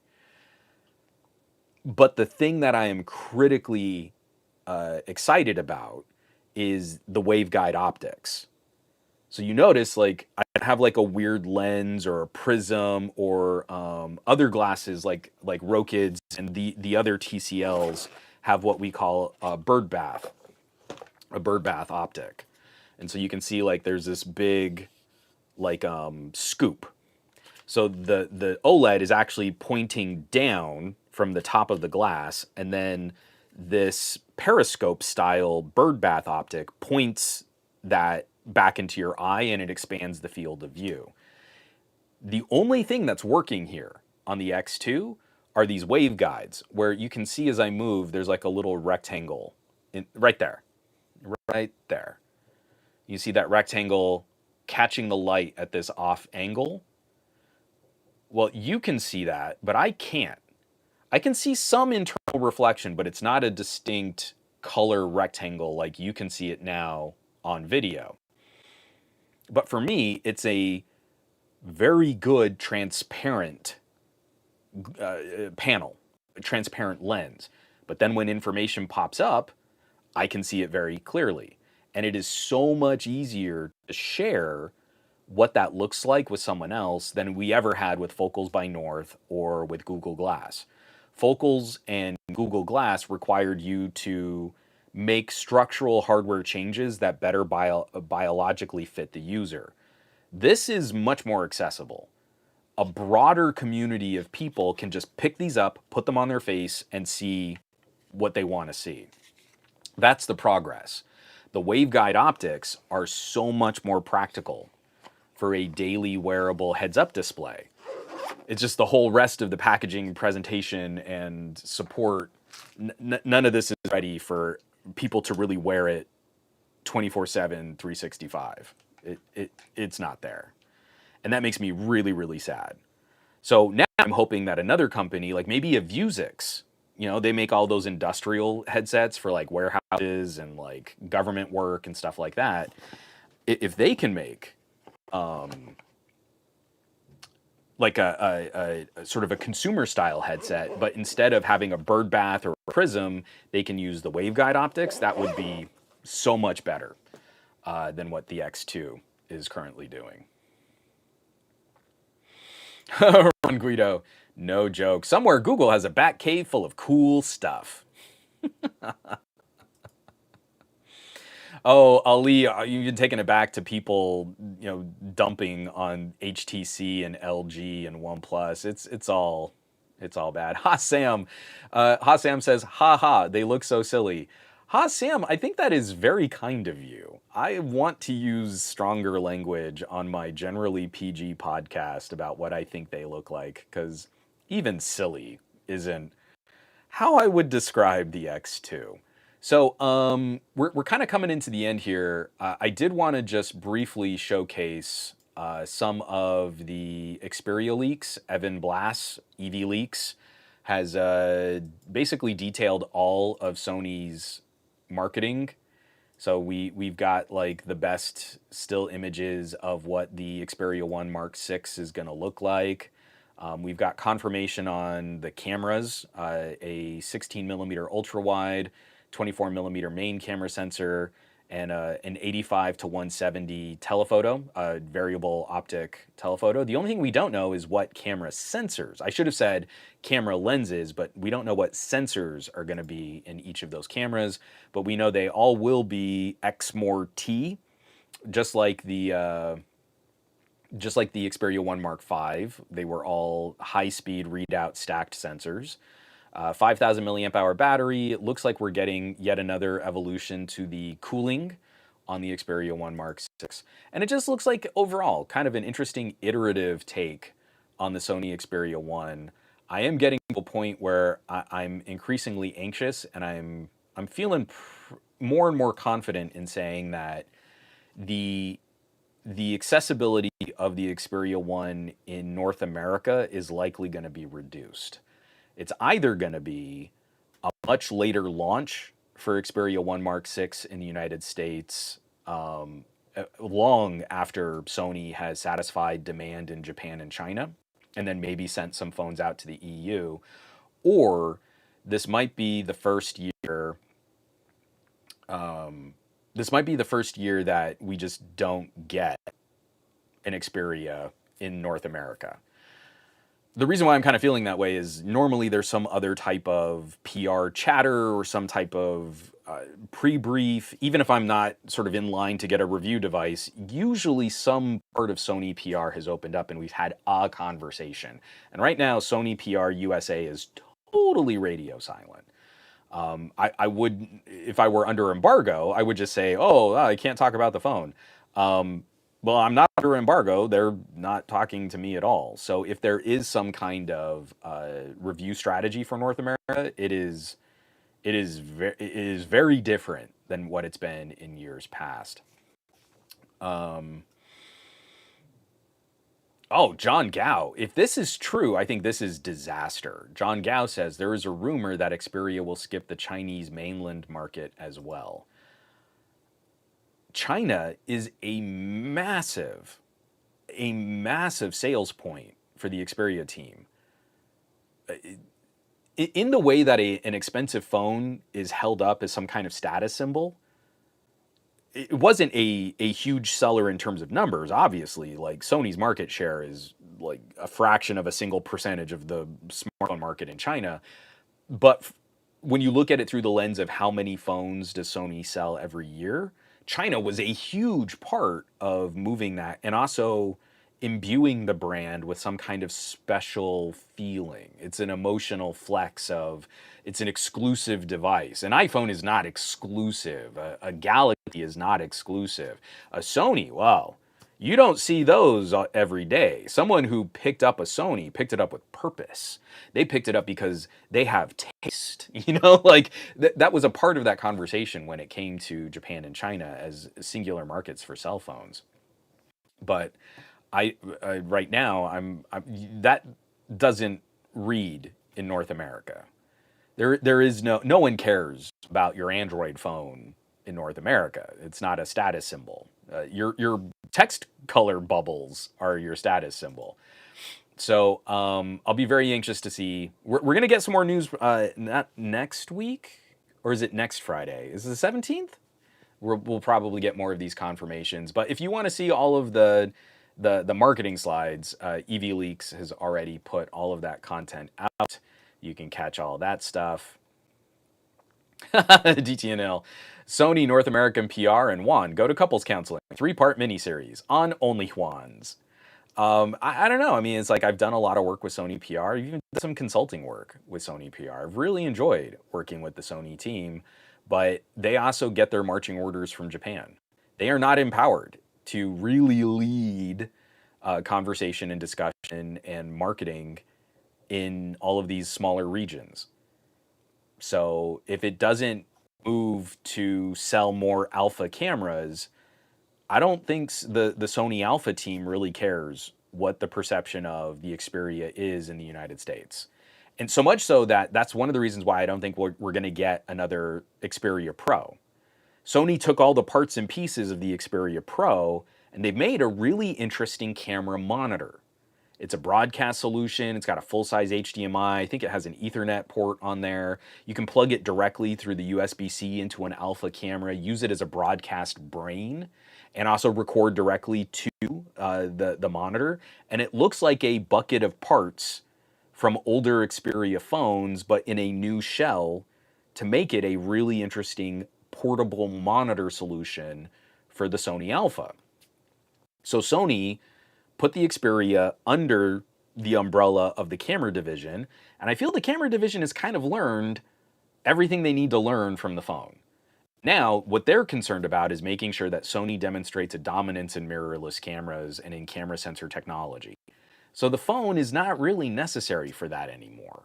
The Xperia doesn't really contribute to that if it's not a crown jewel profit motivating. It's okay that like the Xperia division is not in the red. That's why we've gotten as many Xperias as we've had, but it's not growing and building into being a singular status product in all regions. So again, I kind of feel like when the Xperia 5 didn't come to North America is potentially evidence that the Xperia 1 also might not come to the United States. Let me get out of the way here. And then we're just kind of wrapping up here. I was going to talk a little bit more about Apple and iPads, and I think we still can talk about that too, but someone else mentioned the Vivo X100S Ultra. I just want to pull that up here real quick. I don't know, Gizmo China, that's fine. I'll add this to the show notes, to the links. Excuse me. So, let me get this out of the way here. I can say without reservation, the recent update from the Vivo X90 Pro to the Vivo X100 Pro, as much as I love Xiaomi cameras, and I still have my Xiaomi 13 Ultra, still use it a ton. I've got my Xiaomi 14. I haven't spent any time with the 14 Ultra, but what little time I've shot on the Xiaomi 14 Ultra, there are a few things that the less expensive Vivo X100 Pro does a little bit better for my current workflow. And little changes to the software, to the experience, to how it handles things like external microphones, et cetera, et cetera, et cetera. There's something really lovely about this price to performance. I'm very anxious to see if Vivo can really improve upon that experience and not deliver just a prohibitively expensive product. We're going to call it an ultra tier device, and that means we should be expecting prices well above $1,000. Depending on region and estimates and price and currency, it could be like a $1,400 phone, just like a Xiaomi 14 Ultra. This new telephoto, I think, could be a really interesting development. If we're really getting a good amount of reach and it's going to a larger image sensor, is one of the most brutal structural advantages of Vivo and Xiaomi. Samsung finally figured this out too. If you give me a little less reach, so you don't have as much zoom, but you can use a significantly larger sensor on that lens, we end up with a much more flexible solution. Oppo and OnePlus are doing this really well too. So you only have a 3 times zoom. It's a 70-ish millimeter equivalent lens on the OnePlus 12, but this telephoto is so much more usable in high contrast lighting, low light, nighttime, indoors. You want to use it more in a variety of different shooting situations. Right now, I kind of feel the best version of that is on the X100 Pro. As I picked it up, Vivo's light and HDR and image processing is crazy fast. It's just incredible what you can accomplish through this telephoto. If you remember, like a couple weeks back, I talked about my cousin's wedding, and I shot their like private religious ceremony from the Vivo X100 Pro.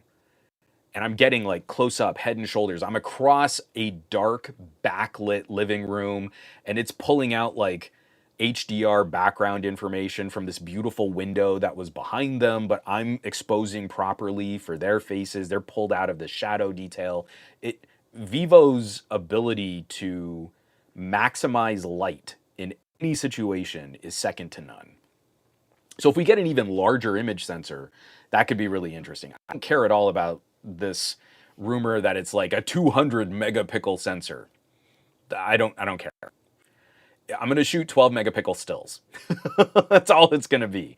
But what I want to see is whether or not we do get a phone that has this sensor size improvement.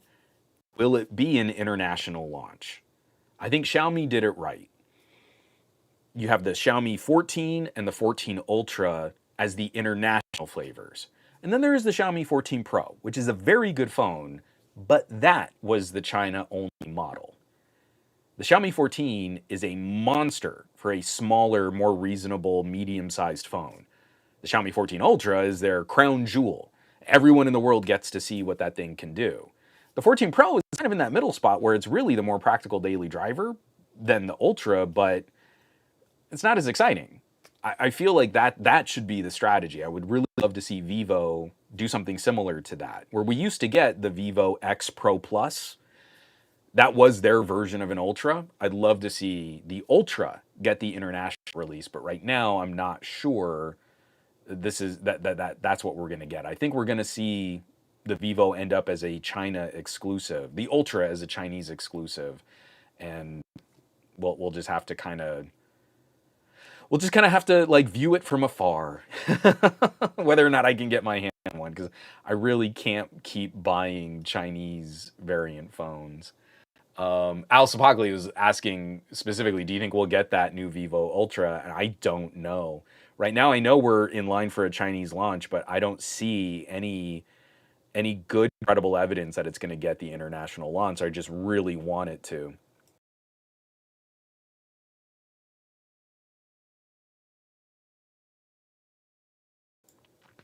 From Nikkei, I need to ask, does 200 megapixels give you better print versus 12 or 50 megapixels?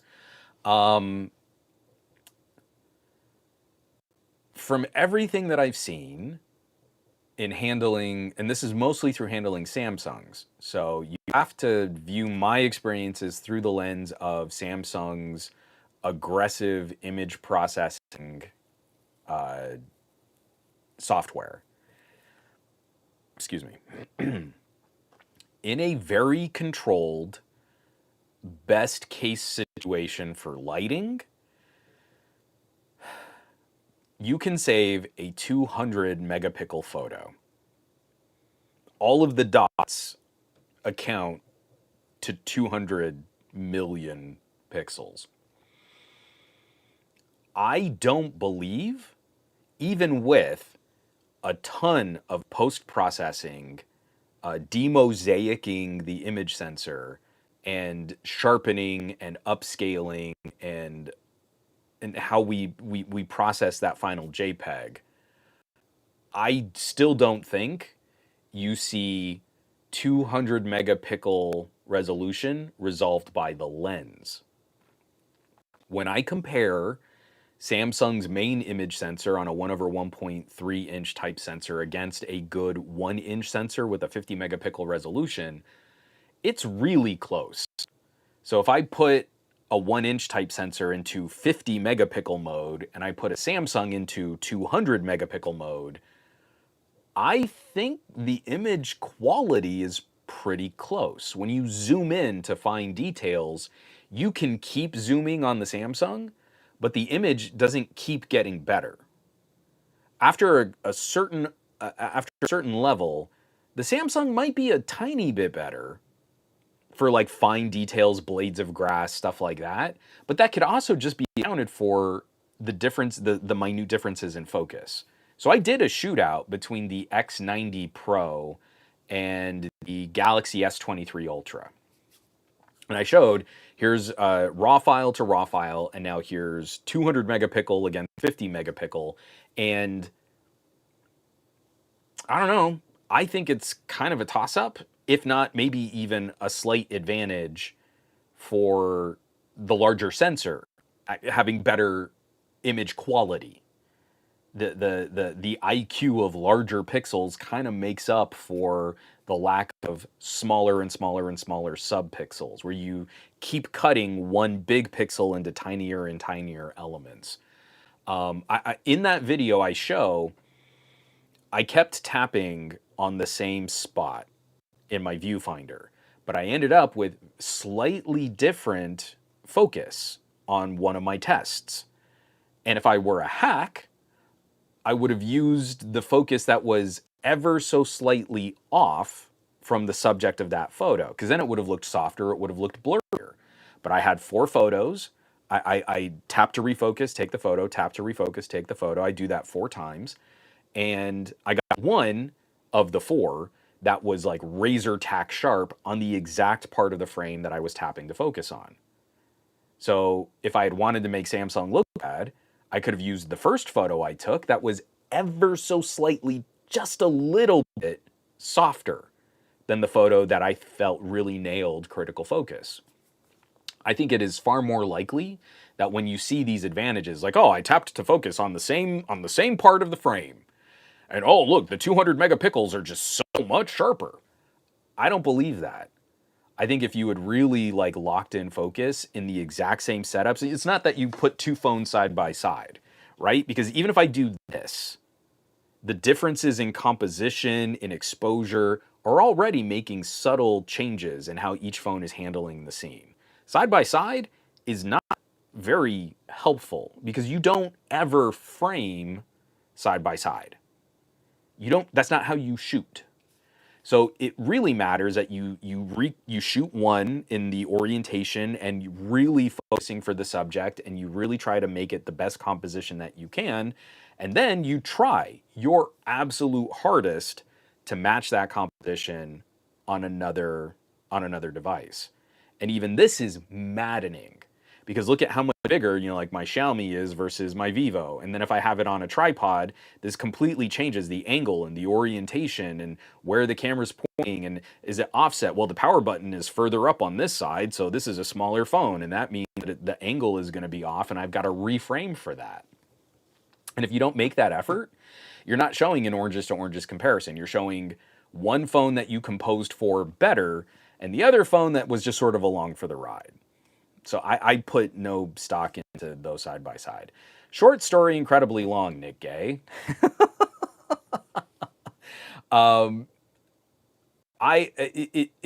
If you need a really large print, I would try to see if you could set up with a good like 50 megapixel mode.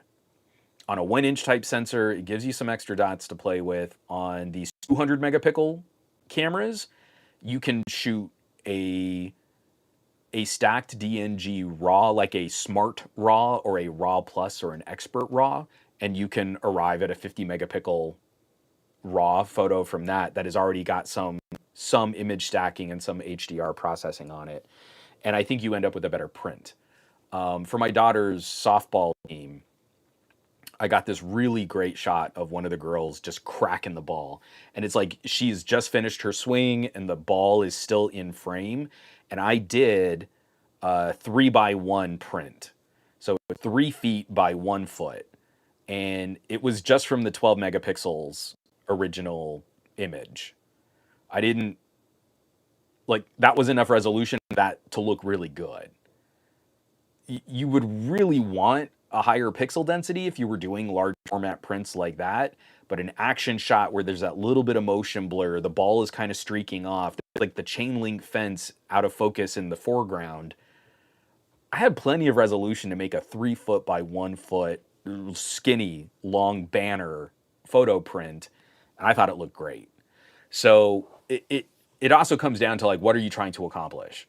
If you need billboard image clarity, then yeah, you've got to have more dots. But otherwise, you can stretch 12 megapixels pretty far before it really starts falling apart.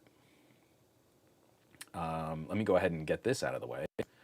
And I know we're already running a little long, but I'm kind of curious for the folks that are still sticking around here, as we're going into 2 hours. I'm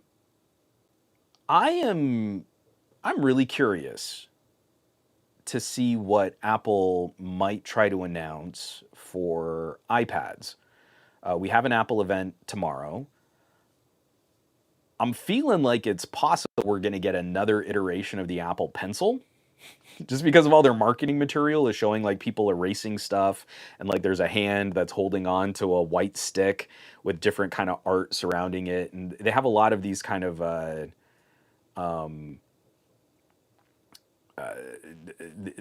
these like on the Apple website, these like little teaser images, but they're interactive. These interactive little like art pieces that you can kind of play around with. So I'm kind of curious. Excuse me. I'm kind of curious if is this what consumers have been waiting for? iPad sales are down. We just saw that in Apple's last quarterlies. I don't think anyone's overly surprised. Tablets have become a very different market as consumer consumption devices. I don't think Apple has done a very good job of improving their mobile operating system to be a better solution for a consumer's needs as a general compute device. And I think we're long overdue having a touchscreen MacBook. Like, it's just stupid at this point that we don't have like a detachable MacBook. You pull the screen off and dock it to a keyboard, and now especially with the M series chips, which are so much more power efficient and they can be run fanless, like MacBook Air style.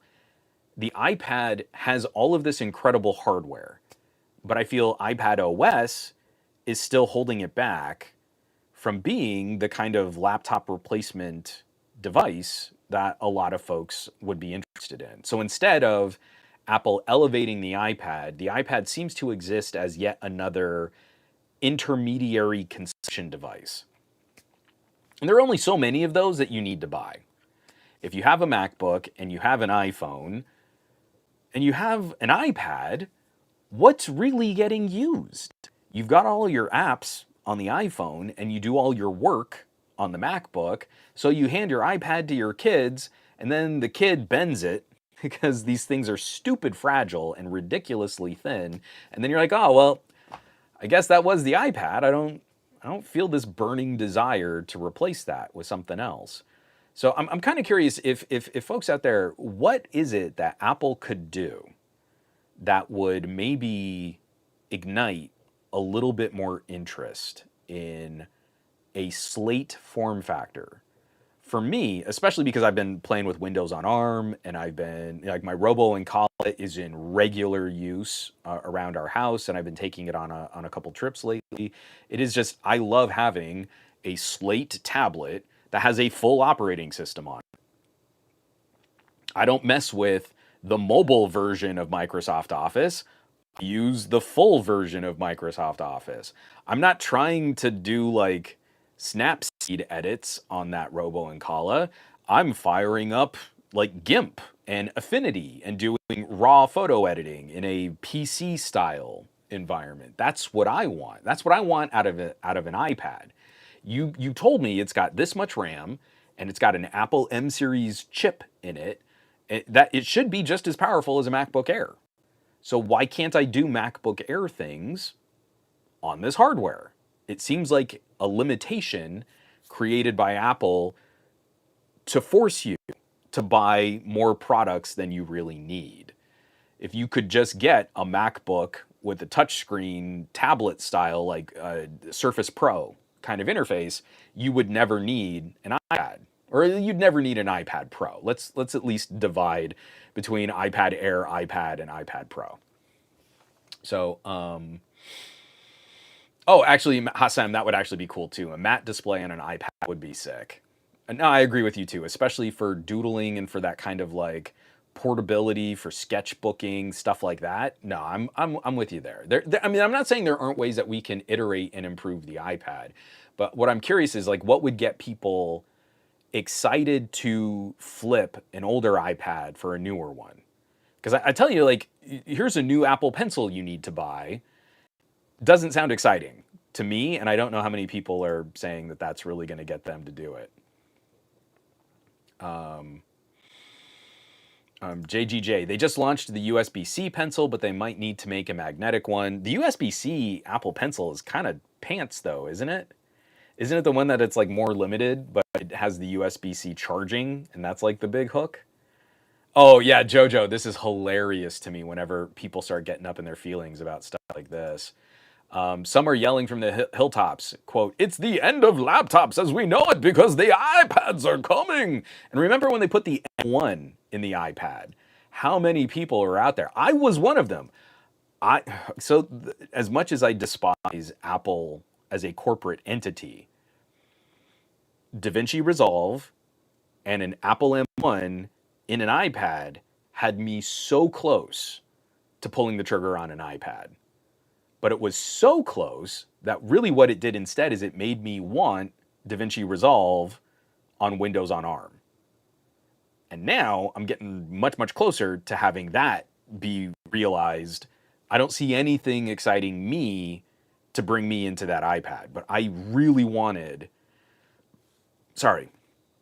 low power, fanless, high performance, slate computing, but Apple holds that experience back. And I do not want to have to mess with iPad OS file management. So there's no way. And especially like for the same price, you could get a really decent MacBook as an iPad Pro. This is not the end of laptops in any serious way. From Michael Corcoran, everyone is saying it's going to be OLED. Is OLED really that expensive these days? I know whenever some, excuse me, I know whenever has some really cheap tablets with OLED. Samsung has it on some A series phones. Lenovo, that's what he's saying. I know Lenovo has some really cheap tablets with OLED. So yeah, you can move parts and pieces around. OLED is still more expensive. A nice OLED is still more expensive than LCD. But like my Robo Ancala, that screen is gorgeous. And it's only 60 hertz. It is not high refresh OLED, but I kind of don't care. Even 60 hertz looks really good throughout the Windows UI. Animations are fluid. It's powerful enough to keep up with the multitasking experience, and I get the full version of Windows programs. And that's a tablet that, when it was new, was kind of selling in the ballpark of the Galaxy Tab. A Galaxy Tab S, a more expensive Galaxy Tab. OLED is not that expensive to get a nice OLED screen. But of course, Apple will make anything sound like it really costs a premium. Oh, Tobias, that would be cool. I want to see an Xperia tablet once again. Man, do I miss Xperia tablets. I still remember the Z tablet series. That would be sweet. And again, like I said, Sony walked away from a market where, just imagine a photo professional content creation tablet. Like Sony's tools and apps and services, the ability to plug directly into your camera and use that as a monitor and a recording interface or a broadcast interface. And then you could do like multiples. You could like have a Sony tablet with 3 ports. You could do a triple camera setup and use just this tablet as like a control interface. I just feel like Sony has left so much money on the table not tying their products together like that. Yeah, Barry, I would think, so Barry says, I would think people are just buying iPads when they need to get a new one. And I don't see anything that motivates this is a feature or this is performance that I need in this iPad. More, it's, well, my old iPad is old and they're saying that I can't really fix it and it's going to be expensive. You know what? I might as well just get a new one. That seems to be where we're at with tablets, iPads specifically. So I don't know. I'm just really trying to think, like, iPad OS holds this back so much. So I don't know. Michael Corcoran says, I don't use tablets for media consumption much because I usually already have a phone on me and they're big enough. I tend to use them more for productivity on the desk in landscape. And to me, that's one of those things where if I'm already looking at second screen solutions and what is it that I'm trying to accomplish, and if I don't need the tablet for its own compute power, then why not go to a portable monitor or some kind of wearable display or something like that? So I'm definitely feeling you there. It's to me, it's why am I replicating additional compute power when I'm not going to use that compute power in an expensive product? And again, I don't see where people get excited about a new iPad there. I feel like there's probably a built up demand for a new iPad from people that have been using older iPads. So I do believe that when as we get into the end of 2024, we will see a significant uptick in iPad sales. But that's not because new features or services or software have really empowered the user to do more with their iPads. I think it's more people have been waiting to see a refresh. And we've kind of gone outside of that normal cycle of hardware refreshing. And so now you've got people that are waiting it out a little bit longer to get something that feels a little newer. That to me seems to be the fundamental difference between like people excited for new features on an iPad versus people that just have older iPads lying around and they want to get something new. Yeah, Barry Johnson, add Mac OS. It's dumb that we don't have a Surface Pro version of a Mac OS computer. It's dumb. It is real dumb. Yeah, John Gao. Sorry, Juan, but I'll definitely buy a Mac OS powered Apple Silicon iPad Pro. I don't think that's. People are acting like, oh man, got you there, Juan. No, what did I just say? If I could have made an iPad with DaVinci Resolve work, that's what I would have gone to. I couldn't make it work, but that's really what I want. It drives me crazy that actually doesn't exist and that Apple has been so incapable of adding good touch support to their own products. Like you can make fun of Microsoft through the Windows 8 to Windows 10 to Windows 11 transitions, but let me tell you, Windows 11 with touch controls and gestures and dock windows and floating spaces, you pick up a tablet experience of Windows, it is so much better than it used to be.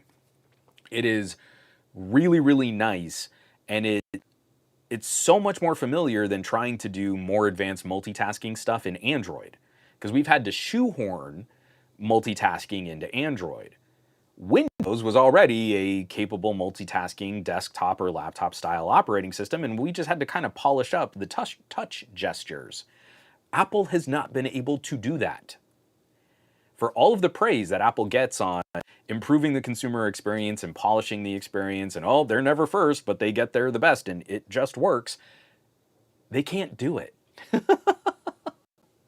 They refuse to do it. So again, like when Barry's saying like add Mac OS to the iPad, to me that's a no-brainer. But then they would have to go through that process that Microsoft has spent years refining. We're putting it out there. We're saying touch is ready on the Mac, but it's kind of not really ready. So we just turned our customers into beta testers. Let me get this out of the way here. From Command MX. For me, a tablet PC is also something where I want to be able to work in an IT guy style, not in a meeting guy style. Will you create a review of the latest Miniform V3? It looks so interesting and exactly the thing where an iPad should develop into. I'm trying to get my hands on that V3. I really don't want to buy it right before all of the X Elite laptops come out, but it looks real good. The only thing that does kind of irk me a bit is for all of the incredible improvements that AMD, more so than Intel, AMD has really shown a knack for improving the performance per watt on x86 processors. Like the 7000 series AMD chips are a lot better than I've really been giving them credit for. They're still not as good as ARM chips. Like when I don't do stuff on my Robo and Kala, the power draw drops to like 2 watts. I mean, it is like a tenth the power sort of draw of like an x86 processor. So it's still that little thing like if I'm maximizing the performance potential of the Minis Forum V3, it is actually surprisingly capable. It still needs cooling, but I mean, you're getting a much better performance per watt. But in just a more casual use and the things that kind of keep your battery running longer out in the field, it's still x86. I don't know. I'm really not trying to slag it off, but like I want to play with one just to see like how does this really work. I got all these amazing battery life estimates on the Surface Book, the Surface Laptop Go 2, which has a little U series Core i5. I have the Core i5 model. And you're like, okay, well, if you do a little bit of browsing and a little bit of streaming audio and a little bit of emailing and like a little bit of video watching, you can get like 20 hours of battery life if the screen's at like minimal brightness.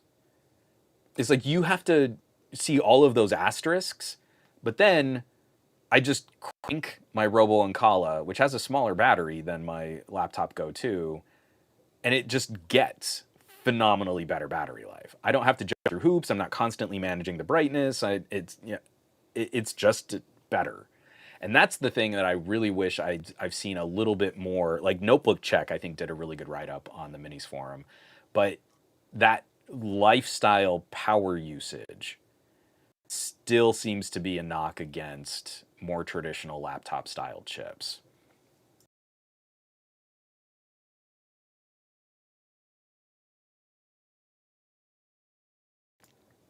JGJ, I mean, that is absolutely a fair consideration. OLED burn-in issues, though, I never understood the appeal long term.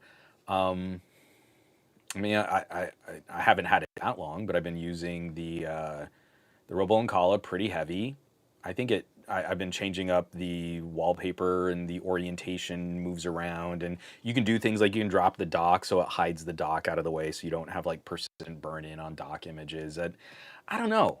I feel like over the lifestyle of a product, and from what we've seen on all the phones, that some handle burn-in better than others. I don't, I don't, I don't know. I don't know that I'm as concerned about OLED long term for mobile devices like that. Like I feel like I mean other issues notwithstanding, like we can talk about weird tint issues and low light and uh, power width modulation, pulsing, and green lines on Samsung displays. Like every OLED seems to have its own generational issue, whatever that might be. But the burn-in thing, I just haven't experienced it in any serious way on any of my other OLED products. So like that one to me has been less an issue. But again, I'm also getting to cycle these things a bit more frequently than your average consumers who might stick with one product for like 8 years. But at 8 years, I feel like you're also getting to a point where it's like there have been other issues and other concerns and battery degradation and performance optimizations and everything else too. You might also just want to be looking at another device also. So I don't know if anyone else wants to speak up on long-term use of like an OLED tablet. My current OLED experiences have been pretty good, like all the way back to some of my older, like Galaxy S3 era phones and stuff. So I don't know. I can't comment much more than that. Yeah, Ali, I got an LG G8, almost 5 years old. It only has a slight hint of burn-in at the bottom for back, home, and recent buttons. Again, for things that are persistent and never move. But with the G8, that was also the generation where I earnestly moved over to swipe controls. So gesture navigation kind of helps you get away from having some of those issues too. Michael Corcoran saying, maybe I'm just lucky, but I've never noticed burn-in on any of my OLED phones, even with my Note 9 and Pixel 3, which are pretty ancient, but I'm still dealing with a sample size of like less than 10 devices. I have a sample size of more than 10 devices.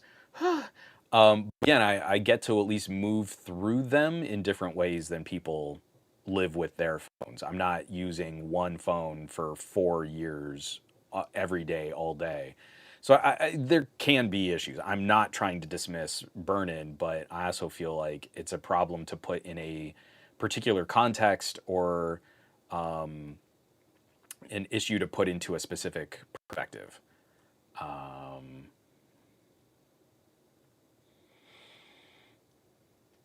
Let's see. Oh, Al Sabakli, reading comics on my Surface Pro 8 is pretty awesome. Tried it on a phone, but it's a massive pain. Yeah, I mean, again, like a tablet as a media consumption device is pretty interesting, and it can be fun. But that's also where like I don't need an Apple M series chip to watch videos, let my daughter play some of her casual games, and read comics. So what does an iPad do in that's really going to move the needle on the consumer experience? Oh yeah, Nick, I'm making a choice, and I don't know that everyone needs to follow my choice.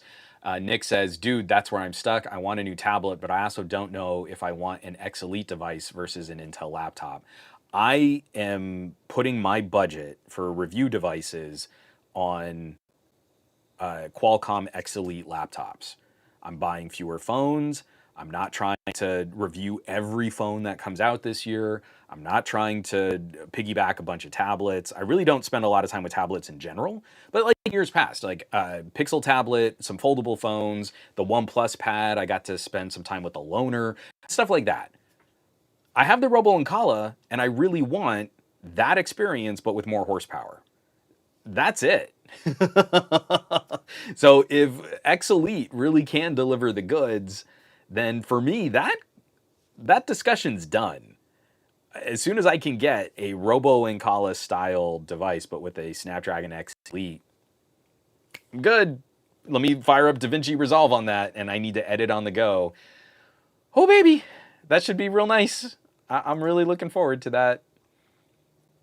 So let me get this out of the way here. Yeah, John Gout. I mean, that's kind of what I'm saying here. Since Mac OS on iPad is not happening, I'll probably go for the X Elite Surface Pro. So that's another one. I really want to see what Microsoft does. I want the more powerful version of an X Elite. So I'll probably end up with a more traditional laptop.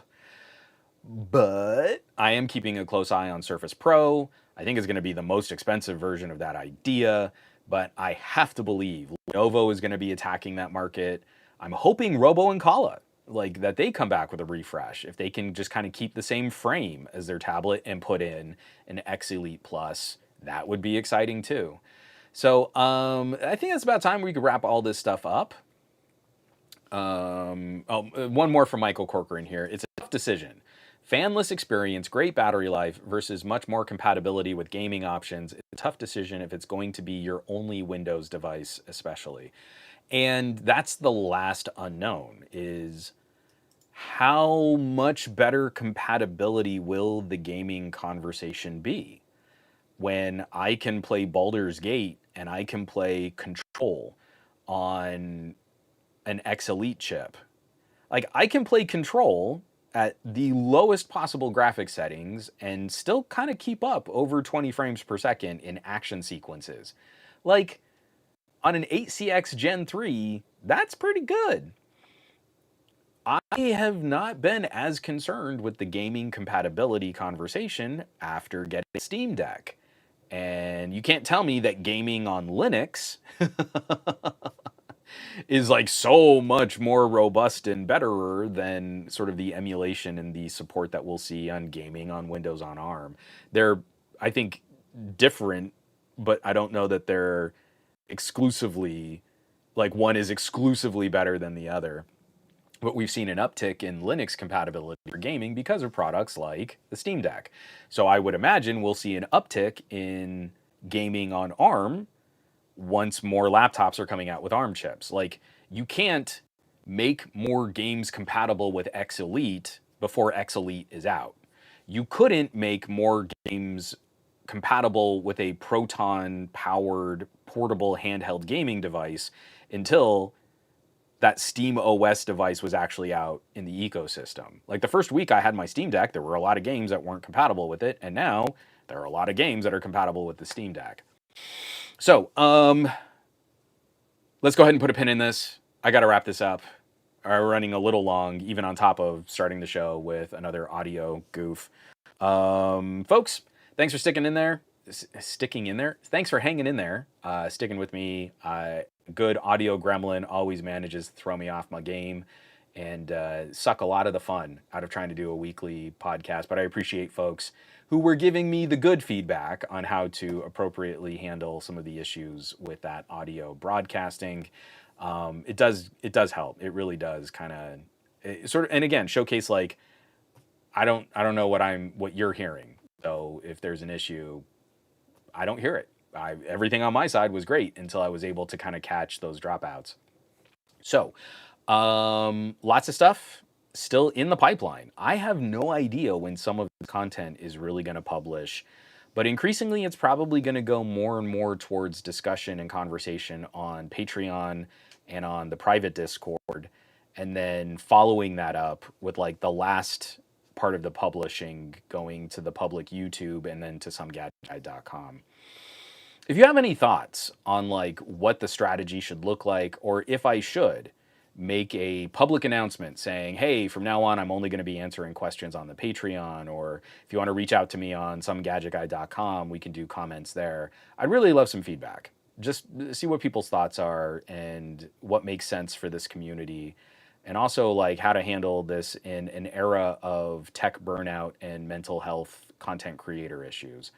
So let's have that chat. I think it's a chat worth having. I want everybody to catch all of the other fun channels that are putting out stuff this week. I saw, we had Sam in here from Nomad Tech. We've got Barry. I'm sorry. We've got so many people that were jumping in. JoJo, just some fun conversation. Be on the lookout for streams and videos and content, because that's all the perspective that you should really be following. Like, they're living with these products. They're putting their own money on these products, and it's the more valuable tech conversation than a lot of these mega channels that seem to like kind of suck up all the attention. They don't deserve it. Your friends in this chat deserve more of your attention. So we'll jump back in next week. We'll have some fun to talk about. We'll follow up this Apple iPad announcement. We'll probably get just like another glimmer of leaks from the Sony Xperia, and I'll have a little bit more to say about some things that I'm currently under embargo on. So there will be at least one thing I can say for certain will publish this week that should be interesting. It should be fun to talk about. In the meantime, I want you to have an amazing week. I want you to do awesome with your technology. I want you to be awesome with your technology.